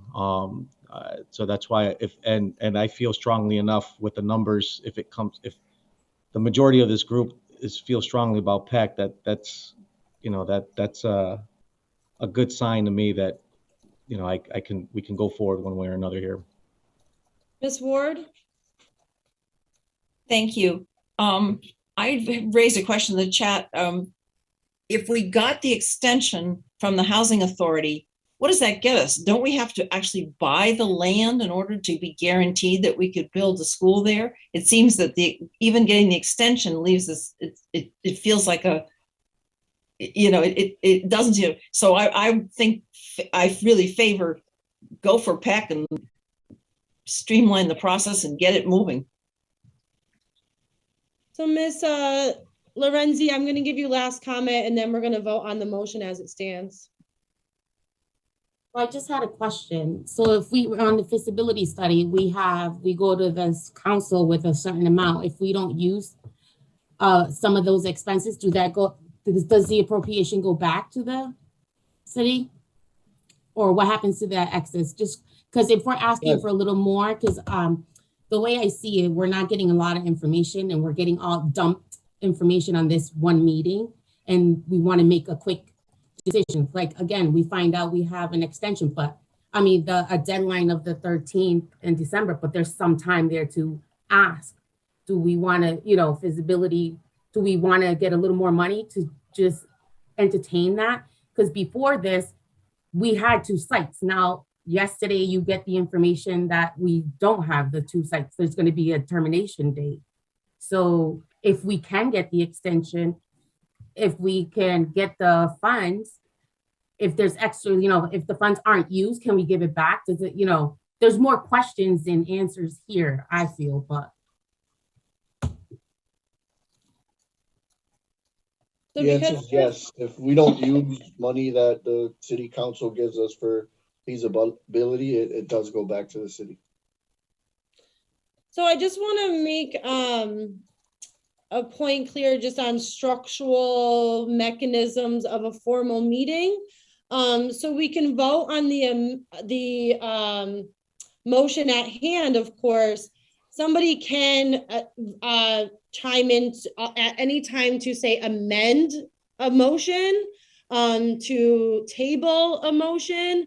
So I just want to put that out there. I mean, I personally am in favor of the motion, but point aside, for structural purposes of the meeting, somebody could amend a motion, they could ask to table the motion, and then we would vote on that and then go back to the original motion if necessary. But I think it's important, to Mr. Garcia's point, to keep in mind that, the meeting is under his privy at the end of the day, and he would like to see us show our opinions towards one way or the other.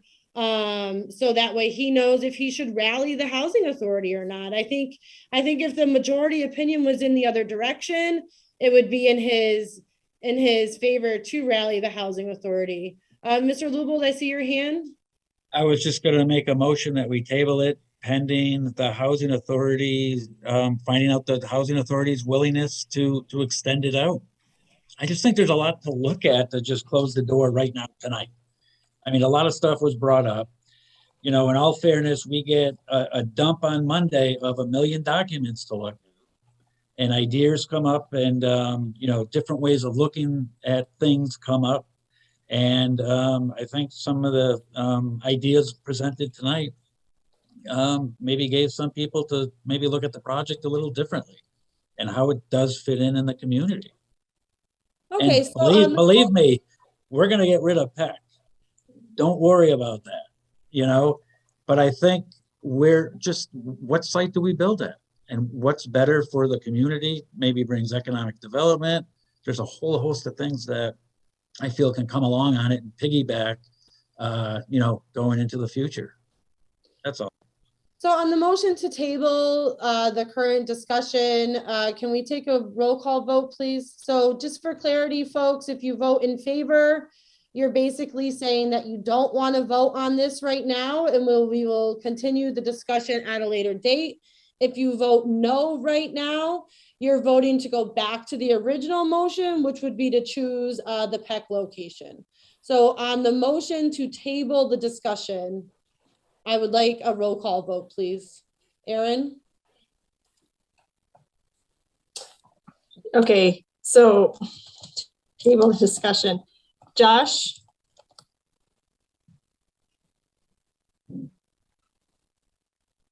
Mr. Garcia, can you enter your vote, please? Sorry, I was muted. Rookie mistake. No. Whitney? No. Will? Yes. Dave? Yes. Anthony? No. Jessica? Yes. Sal, No. Aaron, No. Jackie, No. Rena, Yes. Mark, Yes. and I'm pretty sure I have a text from Lori. Hold on. Oh, Lori. Nope, I don't. Lori? No. Okay. 2. Okay, hold on. 1, 2, 3, 4, 5, 6, 7 no's. 1, 2, 3, 4, 5 yeses. So the current motion to table the topic failed, so we're going to go back to the original motion. The motion on the floor is to vote to approve the Peck location as the direction that this committee will be moving forward on. Aaron, if we can have a roll call vote on this, please. Yep, sorry, it's a lot to type and keep up, so just a second. Motion to vote to approve the Peck location as the preferred site. Did I get that right? Yes, that's fine, thank you. Okay, Josh, Yes. Whitney, Also, sorry, did anybody need clarity on what a yes or no vote was this time? By no show of hands, I'm going to assume we all understand what we're voting on. Thank you.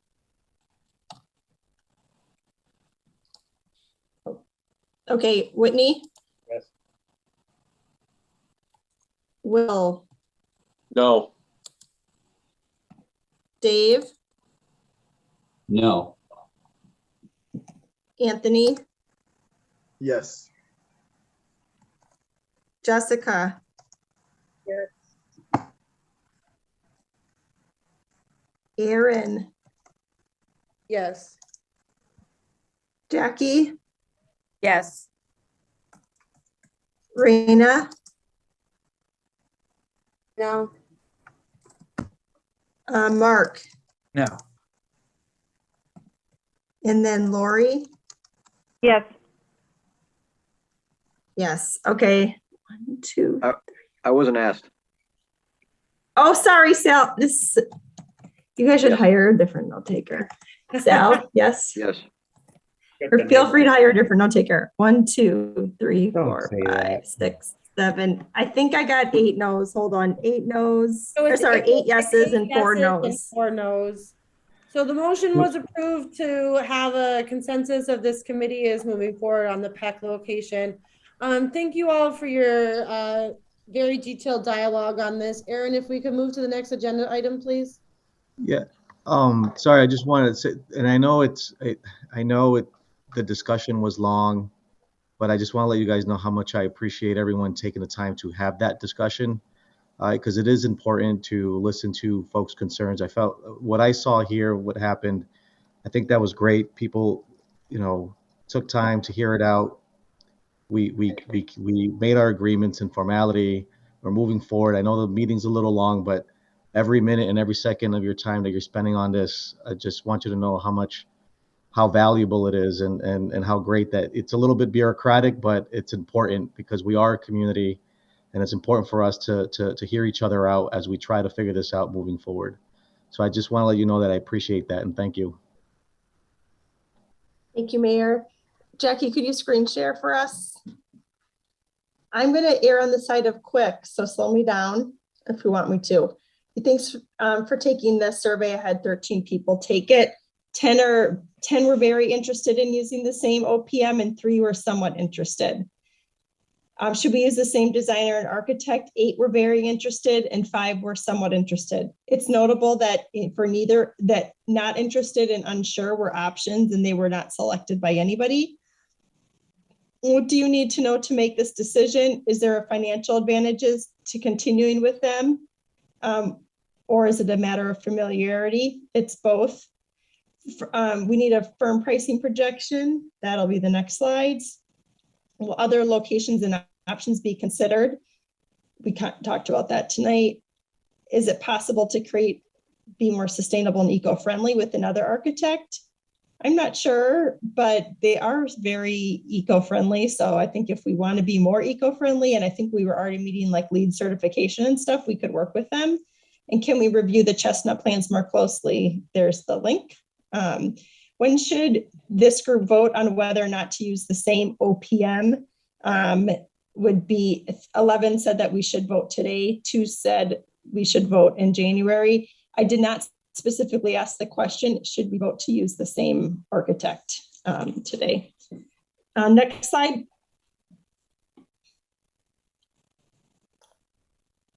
So project costs, just to help you, help us all, this put into context how much was spent before. The original budget amount for one school building was $800,000, and then the city council graciously added on another $390,000 when it was looking at 2 buildings. That was a total of 1.19. That's a K there, but sorry, it's 1.19 million. And then we were reimbursed at 80%. So it ended up being like 246,000 or something like that. Someone could quickly use the calculator if they want, to see if I'm not far off. And then by type, the documents that you received, but this is just the summary, shows that about 300 was the OPM, about 719 was the feasibility and schematic design, about 120 was the environmental and site, hopefully most of which we could reuse. And then there was some other stuff. Most of that was the construction management for 40K. Next slide. It's important to note that we're not being reimbursed this time. MSBA already reimbursed us for the work of last time. So the architect came back to us, Jones Whitsett, and they estimated $265,000 with a lot of assumptions, which is it's very important for us to understand the assumptions. They assumed limited revisions to the architect services, landscape architect services, HVAC, electricity, plumbing, and fire protection. They assumed more significant revisions for the architectural and structural drawings due to changes in raw material costs and availability. Thank you, pandemic. Especially out of scope was a traffic study, which they estimated at 16,000, I believe. They said that we didn't have enough money last time to really do that, and we should do that more thoroughly. And then this assumes no changes to enrollment size. We do want to stay at 550, or the site exploration and related costs like, hazmat and, that should be geotech, et cetera. It's important to note that this does not meet the WEB-MEB participation requirements because they're not working with as many subcontractors. That was all that site exploration costs. And then this is pending input from the MSBA. So basically architects 270 or 265 plus a traffic study of 16K. Next slide, please.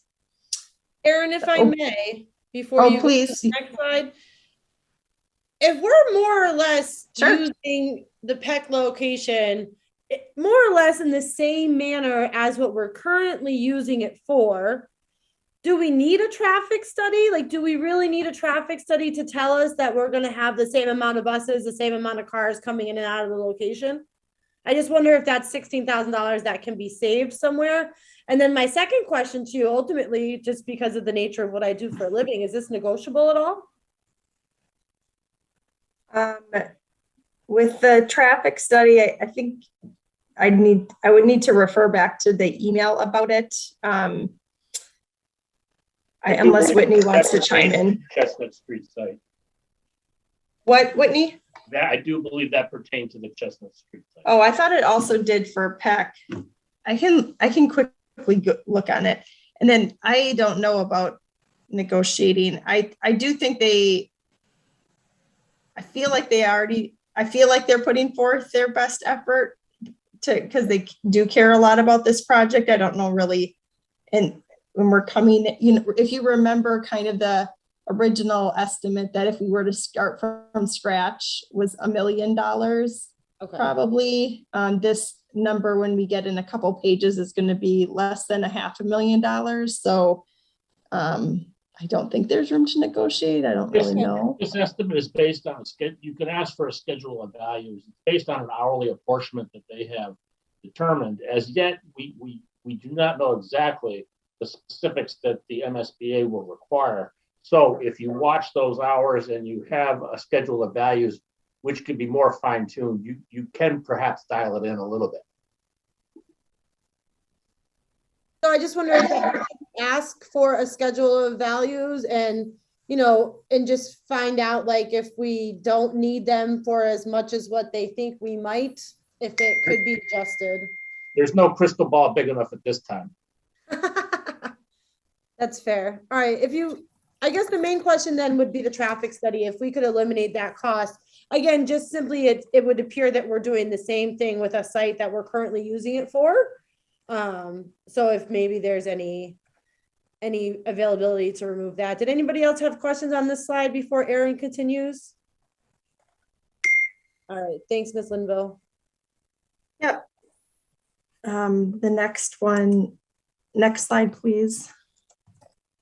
Okay. Margaret works for Answer Advisory. So this came to 171,000 total.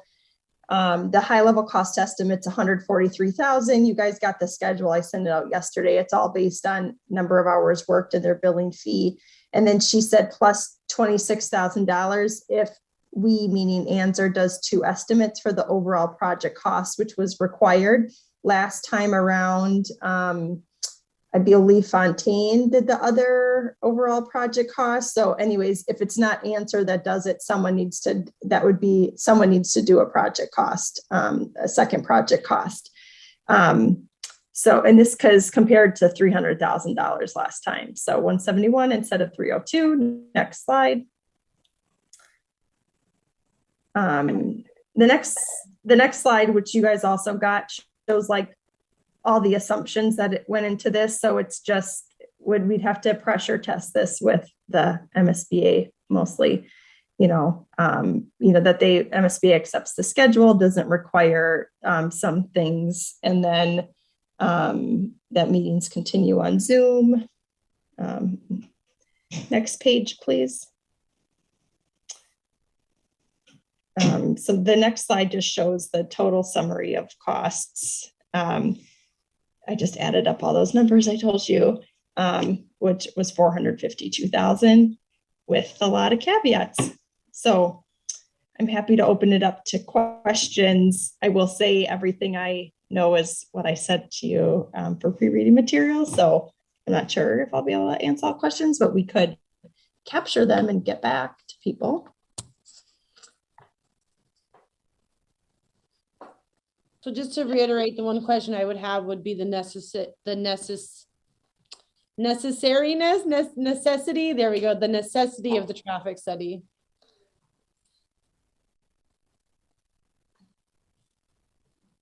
Does anybody else have thoughts, questions, or comments on this? I'd like to make a motion that we move to accept the design team, that we vote to approve and accept the current design team for this project. That's my motion. So on the motion on the floor, I would be looking for somebody to second that motion so that way we can entertain the discussion. Mark Lubold seconds the motion to rehire the current OP and architect.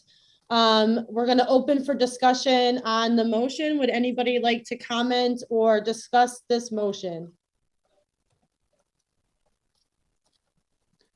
Seeing no hands, I will go ahead and say that we can vote on this. I don't think it's necessary for roll call. I'll just do a yes and no. And if I'm hearing a loud mix, then we'll go ahead and put it to a roll call. So all those in favor of using our current OP, rehiring the past OP and architect with the fee structure presented to us. All those in favor, please say aye or raise your hand, actually would be best on the Zoom. Would you go off screen share, Jackie? It'll make it easier for me to. Thank you, Jackie. So again, all those in favor of the current motion, please raise your hand. If you can't figure that out, feel free to come off mute and say aye. Aye. I'm going to say this is an overwhelming majority with 1, 2, 3, 4, 5, 6, 7, 8, 9, 10 yeses. Is that correct? That's what I'm getting here. Okay, thank you, everyone. The motion passes 10 Sorry, to. I'm only getting 8, so. Lori said yes, and Whitney had his hand up in the Oh. background. Okay, But again, it wasn't roll call, so it's just majority, okay. a clear majority. Okay, so on that, thank you, everyone. It's helpful to have these figures so that Mayor Garcia can put forth his, sorry, I don't know the governmental term for it, but put forth what he needs to hopefully tomorrow and get that into the hands of somebody in city council so that that person, preferably maybe Councilman Tallman, can help us with this. They'll then hopefully be able to file a late file order so that this can get on the council's agenda for Tuesday and then referred out to finance. So thank you all for that. Ms. Linville, you have the floor again. I would like to, so the estimate of 452,000, I don't know, Mayor Garcia, if you need a specific number right now. Maybe I'm hoping that a next step could be to work with the MSBA to kind of refine some of the assumptions so that, you know, within a month's time, we could go to the city council with a more specific number. But I don't want to anchor people on 452. It could be like it could be 500 or something if we need to add something in here, of course, or it could be lower. So I'm holding off for now. I'm not putting anything for Tuesday. Is that what? No, I'm just saying like, do you need to put, I'm a little confused. So do you need to put forward an exact number? I'm pretty sure that yes, when he does put that, actually, you know what, let's ask Mark, because I think Mark Lubold will know on this. So Mr. Lubold, if you would. Yeah, he needs to have a dollar amount when he goes to the city council for them to send it to finance and then discuss it and then report that back out of finance. Could that dollar amount fluctuate some between when it's sent to finance and he actually meets with finance? I think so, but I think the initial amount has to have a dollar amount. So perhaps if we maybe asked a little on the high side for now, maybe even say 475 or 500 to get the order over, and then at finance we had a tighter figure. Does that seem reasonable? Well, there's another city council meeting mid-month, isn't there? So there's no rush to get it on for this Tuesday. Okay. You know, if they need to go to MSBA, if they need to go to the MSBA to refine something, you know, it could get on for the next city council meeting and go to finance. Mr. But we Perlow, can't. is that accurate that there's still 2 more meetings before the end of the year? Well, there's. I think it's just one on the 7th. Yeah, but not one you get into the budget, and that's not going to be a good time. I don't know if there's a second meeting in December. I'm sure we can Google that real quick. As a non-voting member, I think we should say 475, give us a little bit of wiggle room and then refine the number. And then I think entering into the meeting with the MSBA, Mayor Garcia and Superintendent Soto should share the progress of this and kind of ask, you know, could we sit down with you and kind of refine, like pressure test our schedule here? How does that fit? And that's on Monday, correct, Ms. Linville? Yes. Okay. Okay. They won't give us an answer on Monday, but we can introduce the topic on Monday. Okay. Mayor Garcia, do you feel like you have what you need for now? Can we move forward? And I'm sure you can connect with people outside the meeting if need be on this. Yeah, we can move forward. Okay, thank you. Can we approve the meeting minutes from November? We didn't do that at the beginning. Moved. I'm sorry, who was on the motion? Motion to approve the minutes from November. Second. I think that was Sal that seconded, or definitely Mark. I didn't quite hear who had seconded that, but thank you. All those in favor? Aye. Aye. All right, any opposed? So on that motion, we approve the minutes. Ms. Linville? I don't have anything further, thank you. Thank you so much. Did anybody have anything that they want to just quickly get off their chest or discuss as we're wrapping up this meeting? Seeing no hands, I will say that if I'm not mistaken, the communications subcommittee has a meeting this coming Tuesday. I know that Mr. Lubold's subcommittee has met. Mark, did you have anything you wanted to inform us about your subcommittee meeting that you've had? No, we had just talked about the OPM and the benefits of sticking with the old crew or going in a different direction, and we were pretty much I felt in favor of going forward with the current team, and, given the cost in which they presented. And of course, we talked about the Peck and Chestnut Street sites, but we don't have to bring that up again. Okay, so I'm pretty certain the information about subcommittee meetings is going out to everyone. So even though you might not be assigned to a subcommittee, feel free to ask for that information and attend via Zoom if necessary. And Mr. Yost, you have a scheduled meeting for your subcommittee as well in the near future? We haven't scheduled one yet, but we should have one probably the next, hopefully for next week. Okay. Please let Mrs. Linville know once you have one scheduled so that she can notify the group. Keeping in mind, she does also need to notify City Hall so that they can put out the proper notice. So just be mindful of that timing. Right. People who can work directly with NOCA to publicize the meetings. Don't slow down and go through me. Oh, all right. Thank you, Ms. Linville, for that clarity. So those of you who are chairing a subcommittee, if you can't reach Ms. Linville or need to, you can schedule that directly through NOCA for the posting of the meeting. Anybody else have anything they'd like to add or discuss before we sign off? I'd like to second Mayor Garcia's comments earlier for the detailed discussion regarding the sites. I know this meeting is running late, but I personally don't see any more critical work that we could be doing in the city right now, other than deciding what the best direction for our youth is to go. Mr. Canada, please go. Yeah, sorry to keep us longer, but Mayor Garcia, once you speak to Matt Mainville, could you notify the committee? That way we know for sure that that issue is put to rest. Okay. Sure. All right, well, thank you, everyone. Appreciate your time. Our next meeting for clarity purposes, Ms. Linville, is January what?